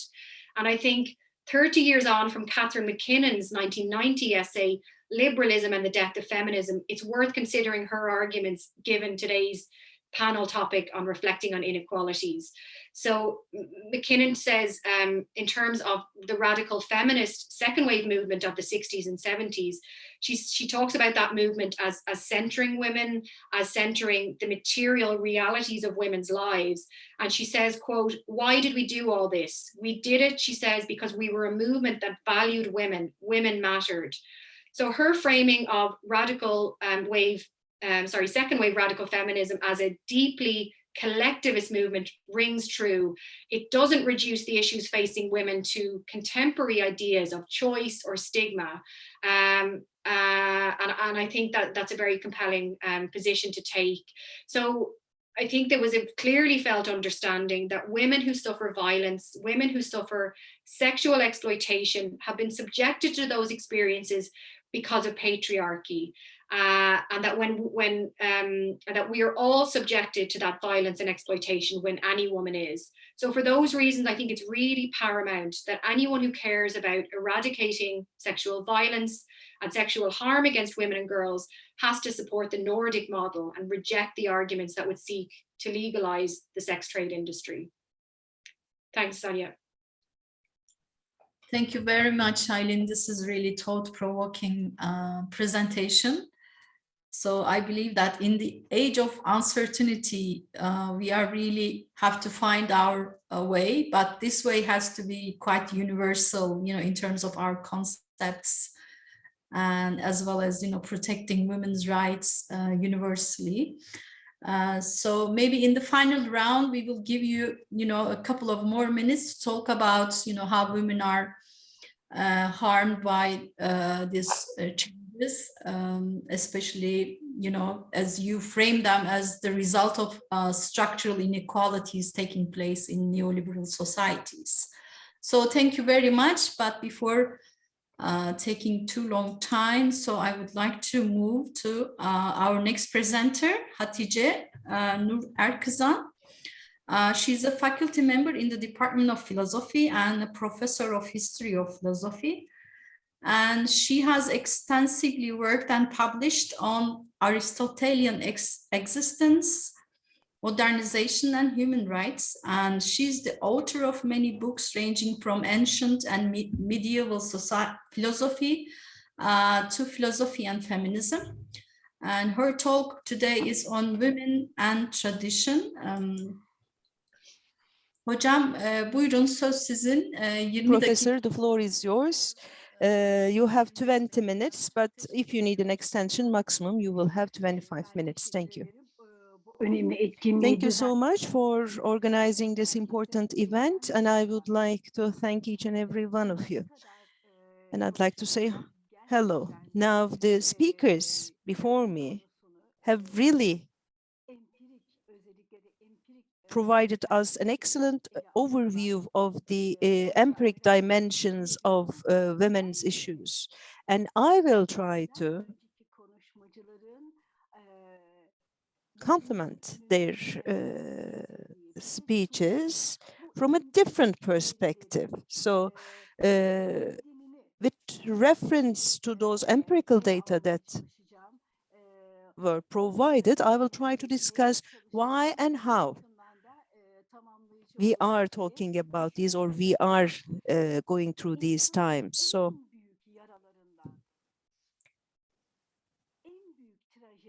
as you know, one of the greatest tragedies of human beings is to be split in a duality as men and women. This classification had so far many implications in the history, and we're still experiencing this. And especially when we consider the situation of women, we can say that this is definitely not a result of the modern society. This had been so for quite a long while. Yes, women are conceptualized in an inhuman way. We can still see that. And in the light of this kind of an understanding, women are destined to continue living in those inhuman conditions. And definitely this is not a product of a modern era. That's why we have to look at the periods before that. If I'm not mistaken, it was Özlem Şahin, one of the previous speakers, talked about Istanbul Convention. And in fact, the withdrawal from this convention really inspired me in preparing my talk. We know that Istanbul Convention is one of the most important human rights instruments safeguarding the rights of women. Now, this, I mean, as you would recall the complaints about this or criticisms against this convention, most of these criticisms were based on the argument that the convention was damaging the notion of family within the Turkish society. And in my intervention, therefore, I would like to talk about tradition, the concept of tradition, and I'd like to talk about what it means. And after that, I would like to talk about the tragic experiences of a woman called Ayşe Gök, who is 93 years old today. Now, let me just talk about the etymology of the word tradition or gelenek in Turkish. In Latin, it is tradition, and then it was transferred to French. And of course, it is also used with reference to its Latin roots. The word is tradition. Now, the verb tradere in Latin, what does it mean in Latin? It means to deliver, and it has another interesting meaning, that is betray, to betray. And we can also talk about other connotations. However, these are the two main meanings. So when we say gelenek or tradition, in its roots, we have both to deliver and to betray. Therefore, if we take this as a word, basically we're talking about a transfer. Let us go back to the roots of this, and let us take a look at the same concept in Greek. In Greek, we have two terms which are pronounced differently, ethos and ethikos. And these are also used exactly the same way. In Turkish, we use the word etik, And also in the Western languages, such as French and English, the word ethics is being used. Of course, there will be certain differences in the pronunciation. Now, when we talk about ethos, we're talking about mores, the things that we are used to do. And when we say ethikos, basically we're talking about the quality of the deeds of an individual, because ethics and morality, and sometimes some people say that these are two different concepts, but I don't think that for this discussion, this is really different. But I'd like to say that we do not have morality. I mean, we don't have a morality when we're born. It is not given by nature. So you cannot learn about it through getting used to it. Therefore, or through getting accustomed to certain things. Therefore, this is something that is constructed or built. So let us think about what the sophists are saying about nomoi and some other concepts. So I'd like to talk about that as well at the end of my presentation later. Now, nomos or tradition or ethos. So when we take a look at these concepts, and when we see that the main argument against Istanbul Convention is based on the traditions, and Özlem already talked about the intentional mistranslation of the convention. As you would recall, family is used as one of the main concepts in the translation, in the official translation. However, basically they're talking about domestic violence in that convention. Now, despotes is another word that I would like to mention here. That means the master of a house or the leader of a household. And if we go back and look at the Indo-Aryan languages, basically we're talking about domon, house, and potes means power. That's where we get the word despotes. So I would like to also talk about the master and slave conceptualization of Aristotle, and that will be a very good guide in this discussion, I would say. Aristoteles talks about the free individual as in the following. This person can set its own principles of living. This person is the subject of its very existence. On the other hand, the slave lives in line with the aims and purposes set by the master. Now, as in this relationship, we clearly know who has the power. And also in the civil code, until very recently, we had a provision saying that the leader of the house is male. Here we can say that, again, in this conjunction, the power holders are men. Which women, quote unquote, is the owner of her own house or is the leader of her own house? And we can also ask, which woman is the master of her own house? We can talk about it in the sense of property and also in the sense of the person who's making decisions on behalf of that household and being free.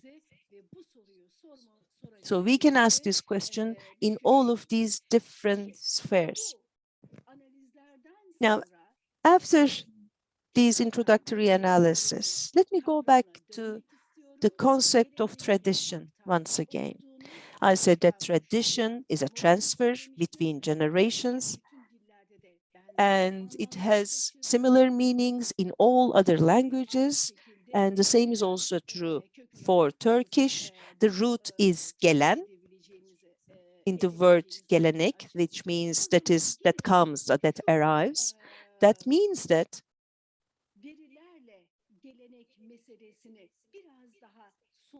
we definitely need to concretize our analysis on tradition. Through tradition, different attitudes, behaviors, politics could be transferred. And what are these? When we talk about traditions, about women, what did we get from the past about women? Now, in different cultures, in different socio-spatial communities, we can come up with examples. For example, in Athens, girl childs were left to die. The mountains, that was a tradition in the antiquity. Another is male is considered as the reflection of God, therefore that man does not have to cover his head. However, women have to do that. The word izzet, which is an Arabic word, means having power. And it is, or having power over. And it is said that in the Arabic tradition, women is the izzet of man, which means women is a possession of man. And the headscarf, the way we dress, we know that those issues were abused some time ago. And we know that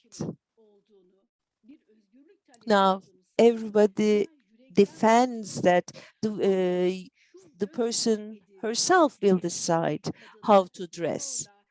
And I definitely agree with this idea. But on the other hand, we should be aware that tradition wants women to cover themselves.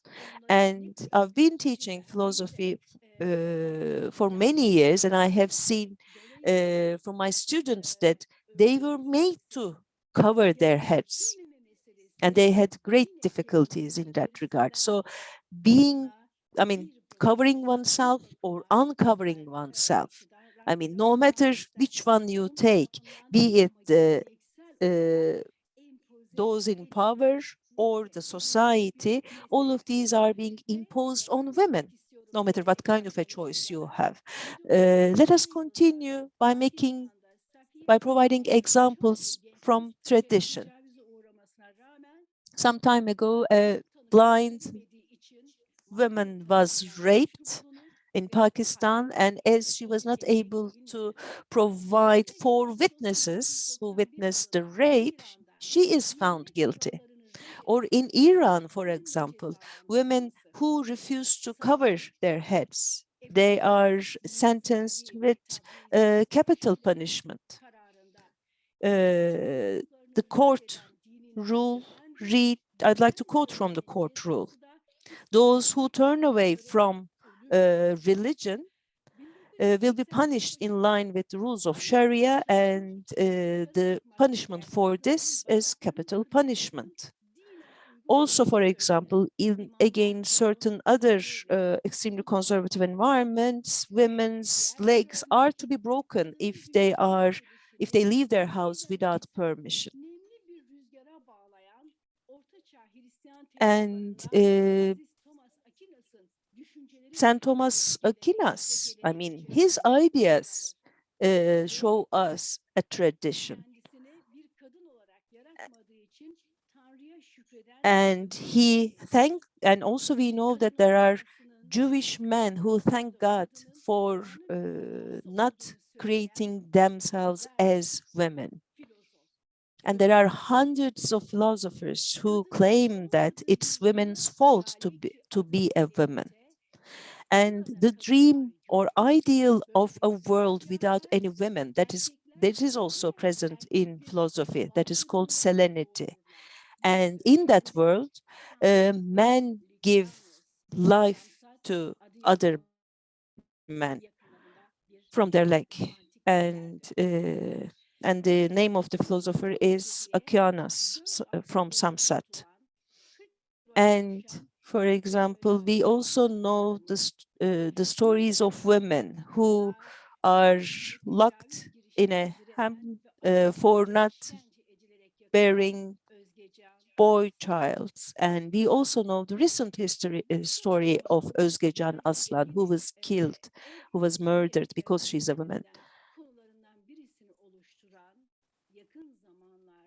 And again, very recently, we can remember Ayşe Gökkaya, the name that I mentioned earlier. I would like to give you a glimpse of her life and give you more details compared to the other examples. Ayşe Gökkaya is now 93 years old. She lives in Manisa, Saruhanlı. 72 years ago, she lived something that changed her life, and I'd like to share her words. And I would like to address this whole presentation to her. Now, when she was only married for 8 years, she was punished by her husband in an unbelievable way, and this is the story. Now, the neighbor's daughter is about to get married, and as part of the traditions, they have to see the dowry, and all the dowry and the other gifts are taken to the new house, and all the neighbors give gifts. And I'm from Gaziantep, and I know this tradition as well. I myself experienced this tradition several times. Ayşe Gökkaya, with the consent of her mother-in-law, takes 2 meters of cloth from her house, and she takes this as a gift to the neighbor's daughter. And this is part of the tradition. The husband finds about this and gets mad at her. And again, I would like to read from her words. On Sunday, when the new bride was about to leave her father's home, my husband said that he would take me away to the field. I didn't want to go there because I was afraid that something bad would happen. And but I couldn't resist. We went to the field, and he asked me with what hand I gave the gift, and I said with my right hand. And he cut my hand off my wrist, and I also extended my left arm, and I said, then why don't you do it? Because I would still give that gift, and he also cut that hand. So that happened 72 years ago, and Ayşe Kaya says that I've been through very difficult days, but I never failed. Despite the fact that I didn't have any hands, I tried to do everything on my own. I tried to collect figs with my arms, and I tried to sell them on the markets. From time to time, my sisters and brothers helped me, but I never had to beg for money. I always worked very hard. Now, every year in Turkey and all around the world, hundreds and thousands of women are massacred. We know what happened in Bosnia, in Iraq, in the United States, in UK. So what kind of a tradition are we talking about? What is the thinking behind this? So sometimes it is backed by religion, sometimes it's backed by tradition, and sometimes it's backed by culture. And all those practices that are legitimized by these different grounds are baseless. And these are prejudices. So under the veil of a tradition, enmity against women is being legitimized. We have to see this. And at this point, maybe we should also ask what philosophy can do. or in a broader perspective, maybe we have to discuss what the humanities, all the different branches, archaeology, education, social sciences, and many other disciplines, what can these disciplines do about this situation?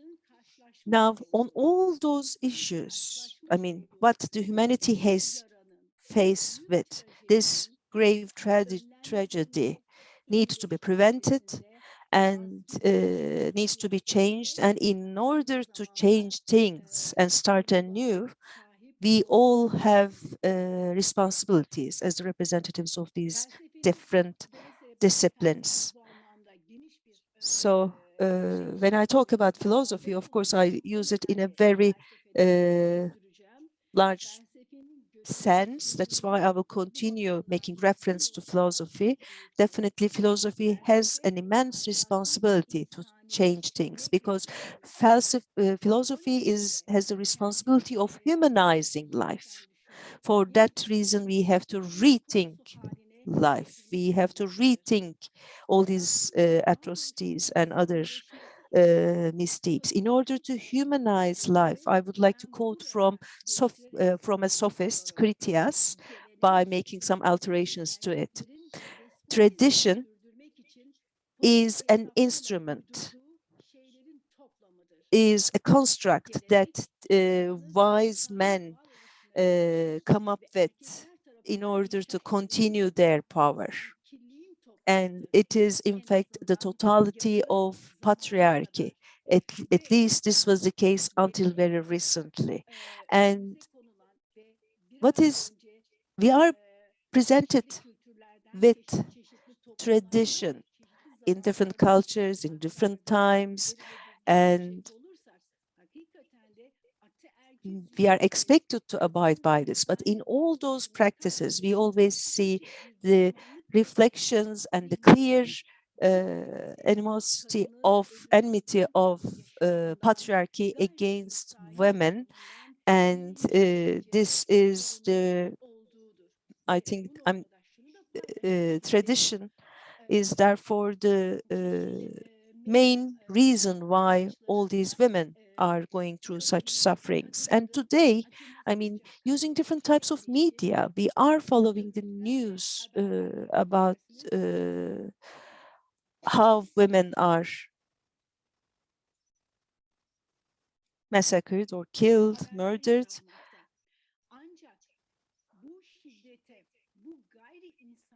This inhuman situation and mentality, that is never asked, unfortunately. That is never questioned. So we really have to see the mentality behind this. And we know that sometimes, especially on televisions, when there are programs on women's issues, only male speakers, 4 or 5 of them, come together and they talk about women without having any women among themselves. And this is also true in other fields as well. And women are never allowed to speak in these platforms. And that is another reflection of the despotism or patriarchy that I've tried to explain. And lastly, again, with reference to the sophists, I would like to end my words, that is, seeing women as having a lesser value than men, or devaluation of women. This is definitely not something that we can explain by looking at nature. Definitely this is a social and cultural construct. And if we want to change this, if we want to heal this wound, then we have to rethink life with a different perspective.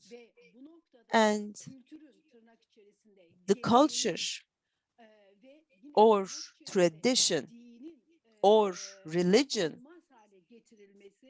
should not be considered as things that cannot change, because we have to be aware of this, because for thousands of years, these were the main reasons why women were treated like this. And we have to consider these in this regard as traps. Therefore, all women's issues, including violence against women, need to be questioned from a critical perspective, and that is the most important obligation we have. So I would like to reiterate what Socrates told us. We can't hear you, sorry. Sorry.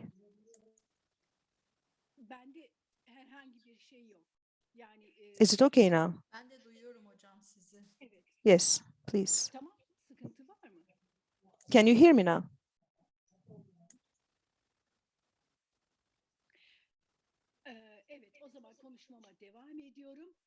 Then let me continue. So I think it would be quite useful for us to adopt the approach of Socrates. We can only solve women's problems, women's issues, if we can have a democratic and ethical perspective. And I would like to lastly say the following, with inspirations from Socrates. Unless we have individuals who can think for themselves, we can neither talk about democracy nor the ethics of democracy. And except for a few exceptions, the democracies are unfortunately, the democracies today do not have any ethics. I would like to lastly remember the figures that were presented about Turkey. And the most important deficiency of our democracy here in Turkey is the fact that women as human beings are not recognized or acknowledged. Therefore, I would like to draw your attention to ethos, to nomos, and the difference between nomos and nature. The situation that women live in is in fact the product of nomos and tradition. Definitely, these cannot be explained by any reference to rationale or any reference to nature. Thank you so much for giving me this opportunity.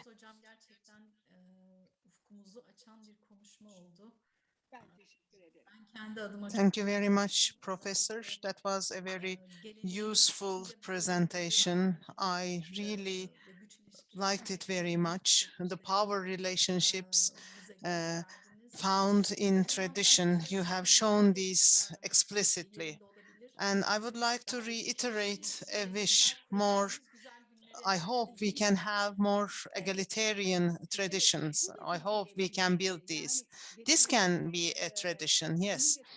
And it is not about being totally against a tradition. That's why our justifications, our reasons are important. Now I would like to move to Q&A session, but Aileen has just mentioned that she needs to teach. And if we can go with Aileen first, and then the other speakers will take on after Aileen. I haven't checked the questions, Aileen, but if there is any question regarding your presentation,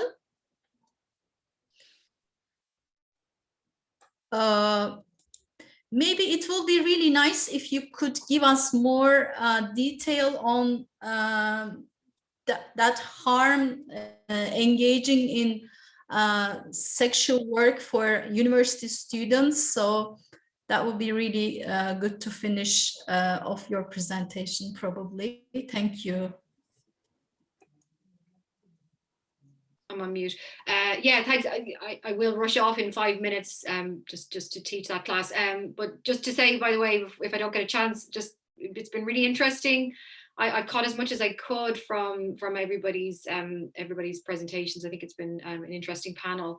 Yeah, so not specifically necessarily on the harms to students in particular, but the harms to women and girls who are, well, let's say women involved in the sex trade. I think whatever the kind of ideological arguments are for legalizing prostitution, you know, there's different ideological foundations for those arguments to legalize prostitution and the sex trade. But the overall argument that generally kind of sways a lot of people is a consideration that it makes it safer for women in prostitution. And that is something that is disputed by many people involved in kind of advocacy work with women involved in prostitution and women involved in the sex trade industry. And just to mention in particular, a British feminist writer and journalist, Julie Bindel. So Julie Bindel has conducted research in this area. She published a book in 2017 called The Pimping of Prostitution, Abolishing the Sex Work Myth. And what she writes is that for many of those who lobby for legalization and who lobby for legitimizing and normalizing the sex trade industry, they're often brothel owners. They're often pimps who have a financial and a vested interest in legitimizing the trade in women's bodies. So Julie Bindel points out that in countries where legalization has been implemented, it hasn't necessarily made it safer for women who are involved in prostitution. So the case of the Netherlands, the case of New Zealand, both countries admit that that links to organized crime, to the illegal trafficking of women have not been eradicated following legalization. And I think another argument I would just mention is journalist Sarah Ditum writing in an article in 2014, where she kind of talks about how the idea that as feminists, we're often told to listen to the voices of sex workers. She would say it's worth remembering, this is to quote from her article, it's worth remembering that you can only listen to those who volunteer their voices. And she says the more harm a woman suffered, the less likely she is to want to revisit it publicly. So I think that's an important point, because this argument, this kind of legalization argument, and the rhetoric and the discourse around sex work is work, this normalizing and kind of sanitizing of the sex trade industry, we hear from quite vocal lobby groups that aren't, like the Sex Workers Alliance Ireland, that aren't necessarily representative, and some would argue are not at all representative of the experiences of women involved in the sex trade industry. So that's just kind of to point that out. And also, you know,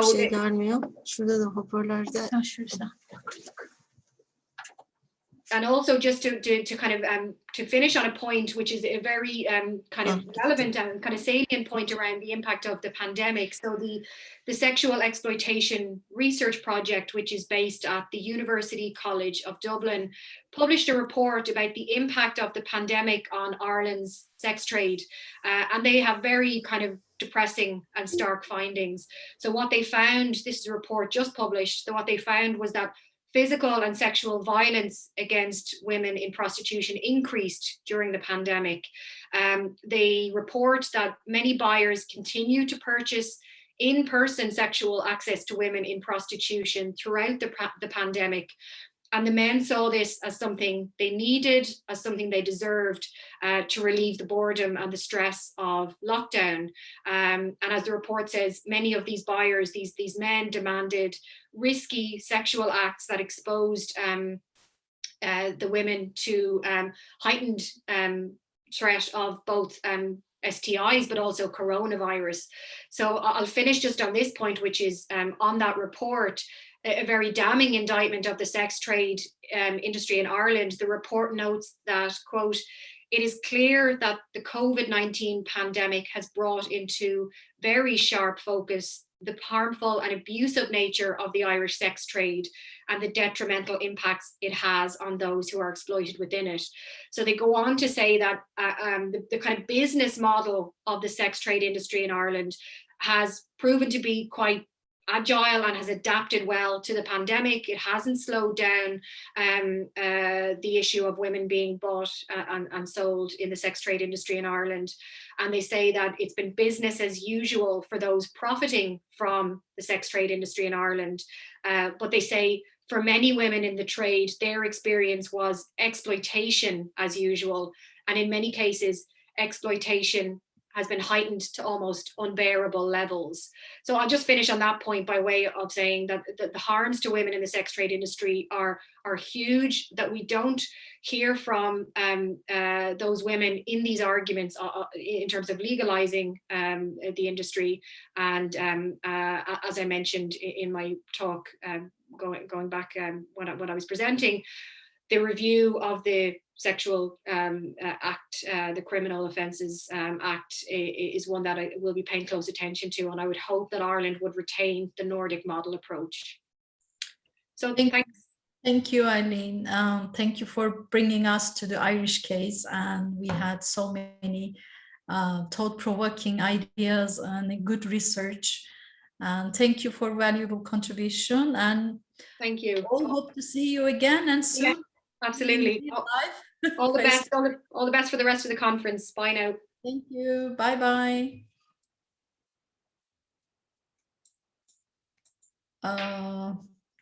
Evet, sanırım artık Türkçe ile devam edebiliriz. Şimdi Özlem Hocam, sıra sizde ama teknik problemler hallolduysa size sorulan... Özlem, the floor is yours. I wonder if you could check the questions that were raised. Bana yöneltilen, direkt olarak yöneltilen bir tane soru var. I have one question that is directed to me. Among the participants, there was a question. I could not see who wrote this, and it might be both related to Hatice and myself.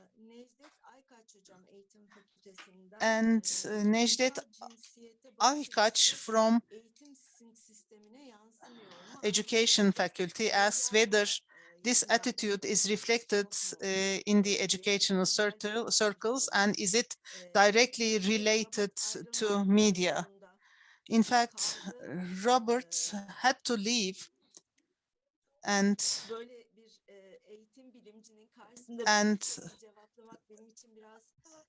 if he had been here, it would have been difficult for me to answer this question, and I would have hesitated. And yes,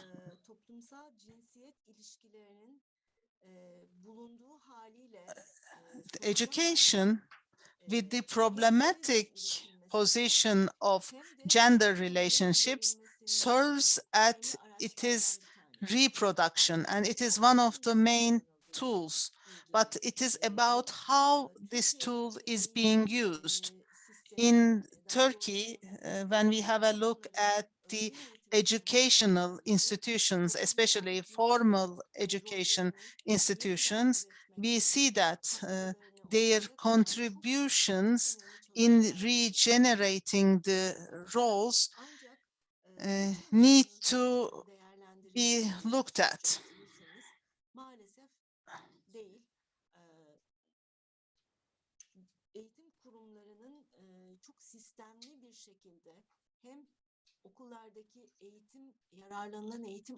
Then the tools that are made use of at the schools and the technical opportunities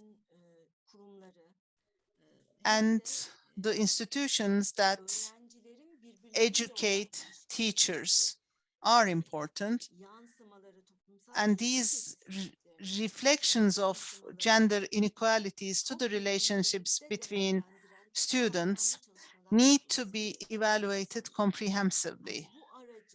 And this tool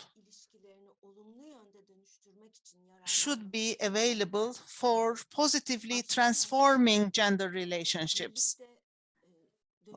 with a top-down approach, we have to take steps forward.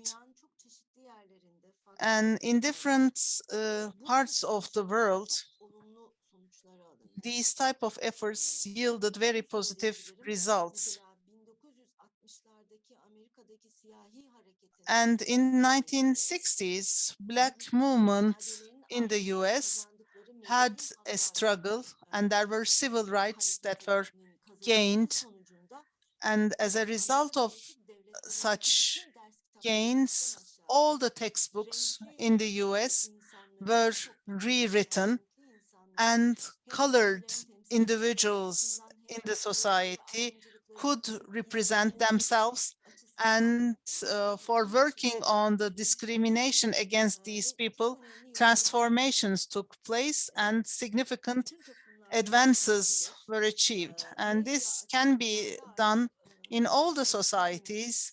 And as concerns media, all of us who live in Turkey know about the female and male prototypes that are generated. We see the victims, and we see examples of taking these as role models and making them widespread in the society. Unfortunately, higher board on radio television has an important responsibility, and academia needs to focus on this type of work. In fact, such efforts were initiated, but together with 2000s, there were real slowdowns, and in this society, I believe there are many things that can be done for the solution of women's problems in our society.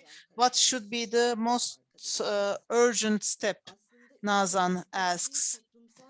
In fact, in our country, in order to solve the gender inequality problems, let me say the following.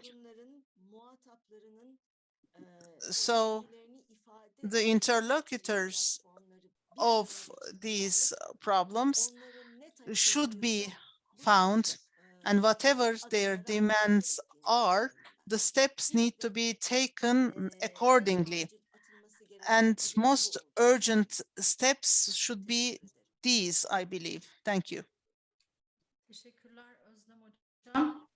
Thank you very much, Özlem. Hocama gelen sorular var. Now there are questions to Hatice. Yes, Professor, I assumed you read them yourself. Yes, dear Saniye, there was a technical problem, so I couldn't see the problems. I would like you to read them to me. I was trying to solve it, yet I couldn't. Let me read them then. And from Necdet Aykaç, we have a question for you. And dear Professor, your presentation was thought-provoking, especially concerning the news about women in the media. These are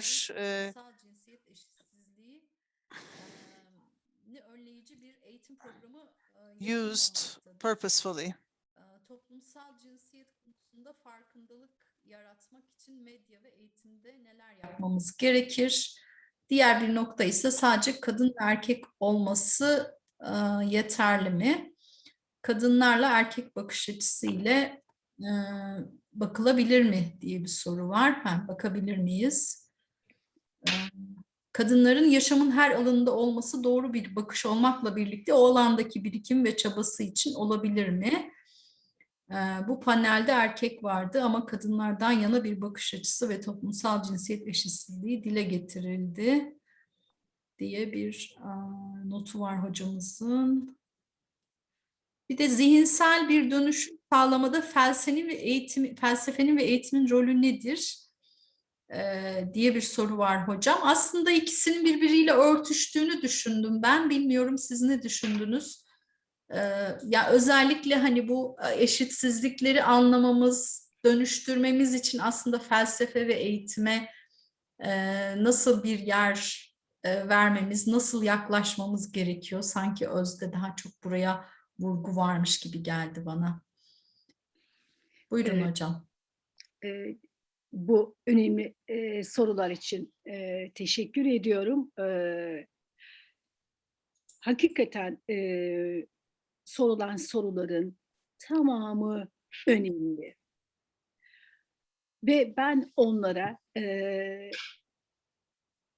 genel yanıt demek istemiyorum. Hepsini bir araya getirerek her birini birbirine bağıntılayarak yanıt vermek istiyorum. Şöyle ki belki de en sonlardan başlamak doğru olur. Feminizmi nasıl tanımlıyoruz? Feminizm nedir? Tanımlar yararlı olabilir. Örneğin benim için feminizm kadının insan haklarıdır. İnsan hakları nedir? Onu da özetleyebiliriz. Bir insanın kendi hayatının yöneticisi, belirleyicisi olabilmesi. Şimdi eğer böyle ifade edecek olursak, konuşmamın sonunda Ayşe Gökkaya ninemize demek isterim. Şimdi de sizlerle paylaştım. Acaba görülüyor mu? Çok emin değilim. Sevgili Saniye. Göremiyoruz hocam şu anda paylaştığınızı. Anladım. Hocam, şeyi var mı? Ekran paylaşma yetkisi. Olduğu söylendi. Ekran paylaşma yetkiniz var hocam şu anda. Gerçekten de paylaşmayı... Evet hocam, görüyoruz şimdi. Tamam. Hani onu çözmeye çalışıyordum. Şimdi ve biraz önce de sunumunda Ayşe Gökkaya ninemizin demek isterim, 93 yaşında kendisi.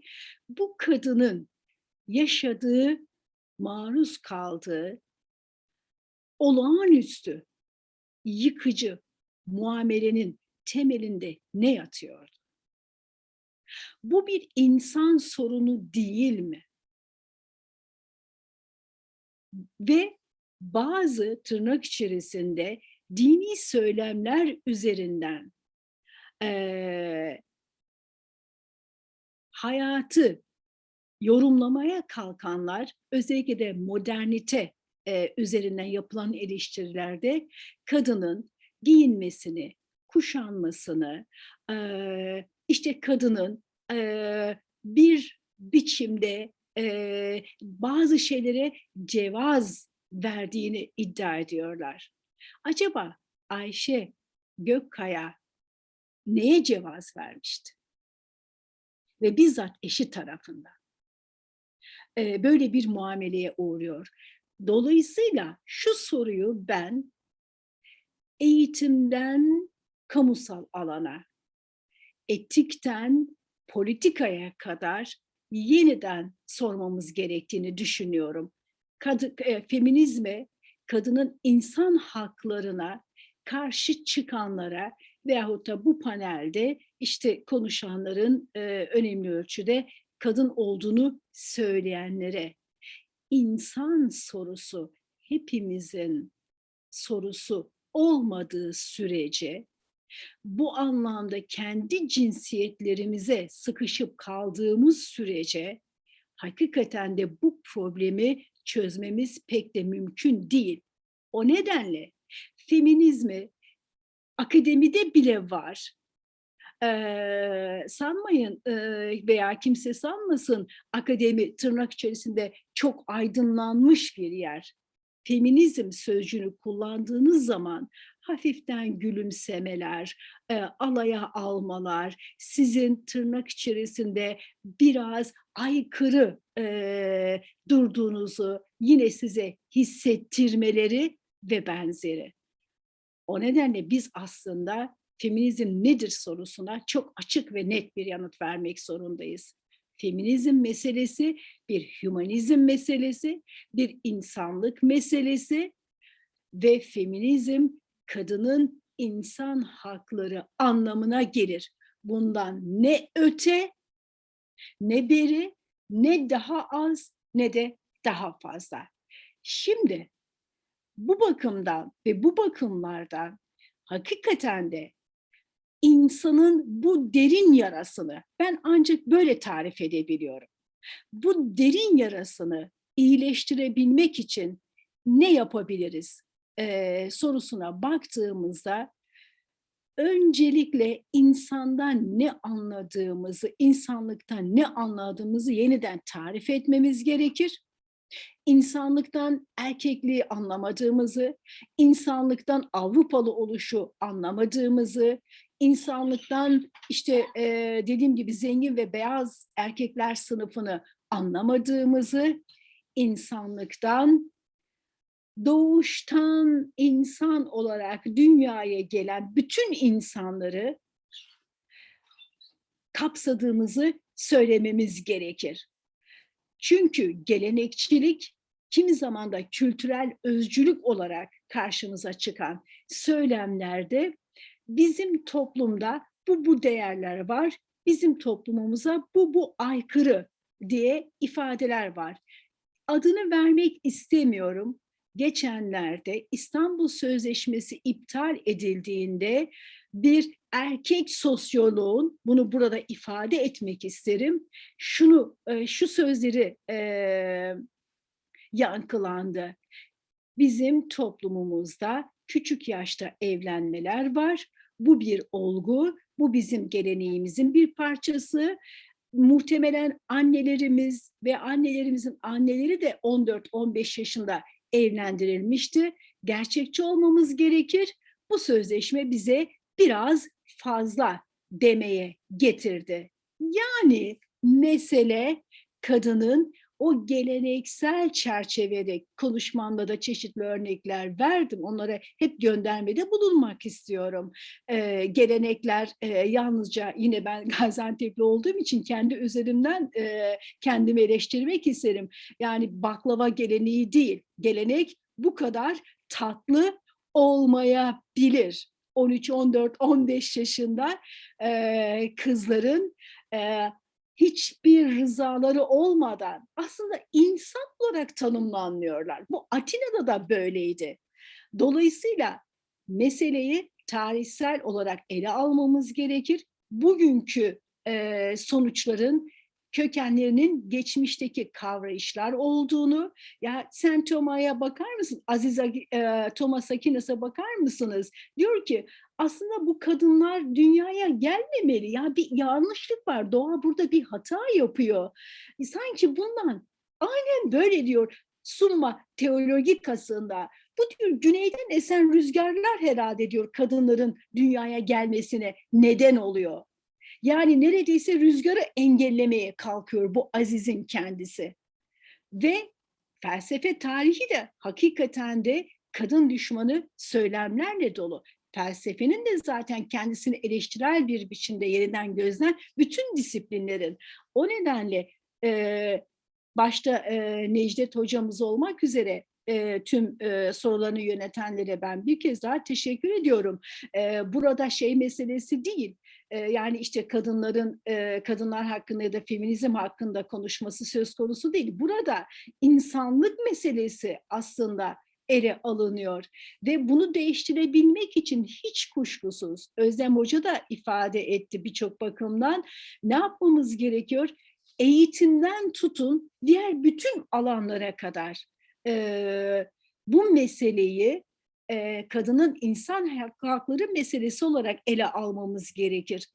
Dolayısıyla eğitim çok önemli ve eğitimde bizim özellikle de kavrayışımızı değiştirmemiz gerekir. Ben yine şunu söylüyorum, kavrayış değiştirilmeden koşullar değiştirilemez. Empirik çalışmaları çok önemsiyorum. Bunlar çok önemli. Ancak bunun gerisinde yatan nedenleri çözmedikçe, analiz etmedikçe, analiz de İngilizce, Grekçe bir terim, çözmek anlamına gelir. Biz bunları çözmedikçe hakikaten de insanın bu derin yarasının iflah olacağı, şifa bulacağı düşünülemez. Dediğim gibi elbette eğitim çok önemli. Ve kadınlarla ilgili bir soru da vardı. Bunu buradan kadınlarla ilgili soruya geçmek istiyorum. Evet, kadınlar ataerkil ideolojiyi hakikaten de içselleştirmiş durumdalar. Ben o nedenle gelenek kavramına, gelenek terimine tarihsel olarak bakmanın çok önemli olduğunu düşünüyorum.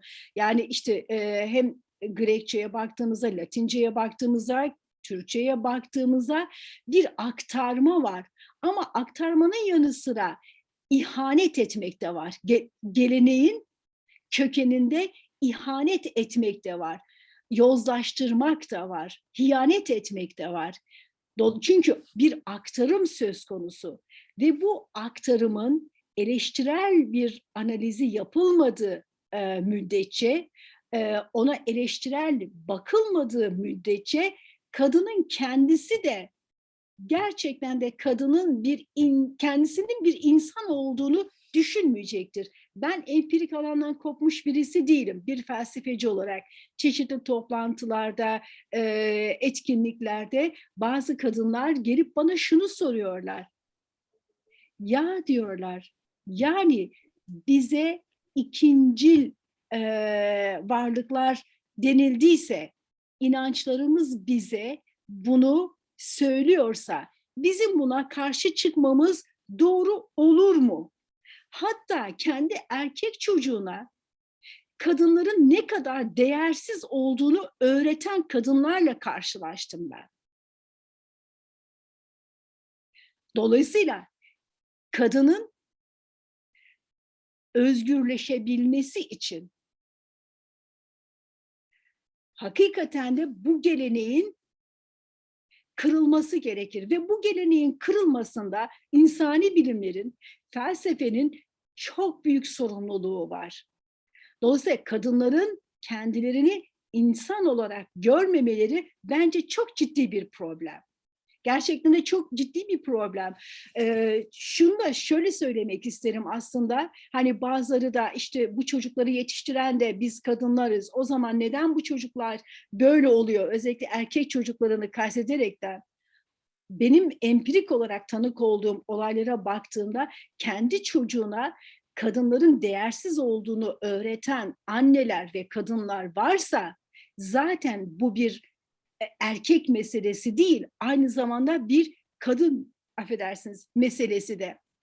Mary Wollstonecraft'ın Kadın Haklarının Gerekçelendirilmesi adlı çalışmasına baktığımızda bunu çok açık bir biçimde görürüz. Kadınlar kendilerini daha çok estetik bir obje, hatta bir obje olarak, soylu kadınlar, zengin kadınlar da böyle. Onlarda da durum değişmiyor. Böyle sundukları sürece bu zihniyetin kırılması söz konusu olamaz. Dolayısıyla kadınların da hakikaten de bu noktada şunu söylemek isterim, bu eğitimin bir parçası haline gelmesi gerekir. İzin verirseniz ben bir empirik olayı paylaşmak isterim burada. Çeşitli konuşmalarımda da paylaştım ve bunun çok önemli olduğunu düşünüyorum. Hindistan ya da Bangladeş'te bir grup, çok emin olamadım şu anda ama dediğim gibi ya Hindistan ya da Bangladeş'te bir grup sosyal bilimci gidiyor ve orada anket yapıyorlar. Kadınlara soruyorlar. Hayatınızdan memnun musunuz, keyifli misiniz, iyi misiniz, mutlu musunuz? Kadınların tamamı evet diyor. Erkeklere aynı anketi soruyorlar. Erkeklerin önemli bir bölümü mutsuzuz diyorlar. Duruma bakıyorlar, kadınların mutlu olabilecekleri bir durum söz konusu değil. Başka bir sosyal bilimci grup gidiyor. Bu arada birazcık Aristotelesçilere yardım edeyim. Aristotelesçi sosyal bilimi de nasıl yaptığınız çok önemli. Onlar gidiyorlar, diyorlar ki burada tuhaf bir şey olmalı. Yani bu kadınlar mutlu olamaz. Çoğu işte demir eksikliğine sahip, iyi beslenmiyorlar, eğitimsizler ve benzeri. Bunlar orada kalıyorlar. O kadınlara 6 ay boyunca pratik beceriler pratik beceri kursları veriyorlar. Okuma yazma öğretiyorlar ve bazıları işte terzihane kurmaya başlıyor. O evinde tek başına çalışan kadın, bazıları mikro kredi alıyor, kendisine küçük işler kuruyor ve benzeri. Ve söz uzatmak istemiyorum. Tekrardan bu kadınlara soruları yöneltiyorlar. Hayatınızdan memnun musunuz? %80 memnun değiliz diyorlar. Çünkü bu kadınlar kendilerinin, daha doğrusu kadınların değersiz olduklarını içselleştirmişler bir kadın olarak. Örneğin hepsi çok zayıf ve demir eksikliğine sahip. Yemeğin en iyi kısımlarının erkeklere verilmesinin doğru olduğunu ve bunun bir gelenek olarak sürdürülmesi gerektiğine inanmışlar. Kız çocuklarının değersiz ve önemsiz olduğuna inanmışlar. Bir ekonomist Amartya Sen, Nobel ödül almış birisi, mesela her yıl diyor Hindistan'da 100.000 kız çocuğu kayıp. Çünkü görüntüleme, ultrason sayesinde babalar kız çocuk mu erkek çocuk mu olacağını biliyorlar. İşte erkek kızlar için başlık veriliyor, öyle bir uygulama var ve erkekler gidiyorlar kadınları, eşlerini kürtaj olmaya zorluyorlar. Çünkü kız çocuğunun kendisi değersiz olarak kabul ediliyor. Dolayısıyla ben yeniden ve yeniden altını çizmek isterim. Özellikle de insani bilimle uğraşanlar, sosyal bilimlerle uğraşanlar hayata bu eleştirel, bu Sokratik tarzda bakışı geliştirmek ve inşa etmek durumdalar. Yalnızca deskriptif, yalnızca betimleyici çalışmalar yapmak önemli ama asla ve asla yeterli değil.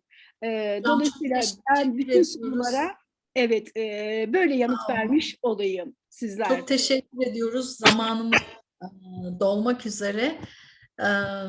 Ben bu oturumu kapatıyorum. Herhalde hepimiz için aslında neleri düşünmemiz gerekiyor, kadın erkek eşitliğinin aslında ne kadar acil bir sorun olduğunu ve evrensel bir sorun olduğunu aslında görmüş olduk. Değerli katkılarınız için herkese tek tek teşekkür ediyorum. Sempozyum düzenleyicilerine de kolaylıklar diliyorum ve teşekkür ediyorum böyle güzel bir toplantıyı organize edip bizi bir araya getirdikleri için. Hem organize edenler hem de teknik ekibe çok çok teşekkürler. Dinleyenlere ve izleyenlere de sabırları için teşekkür ediyoruz. Sağlıklı günlerde görüşmek üzere diyelim. Hoşça kalın. Teşekkürler, hoşça kalın.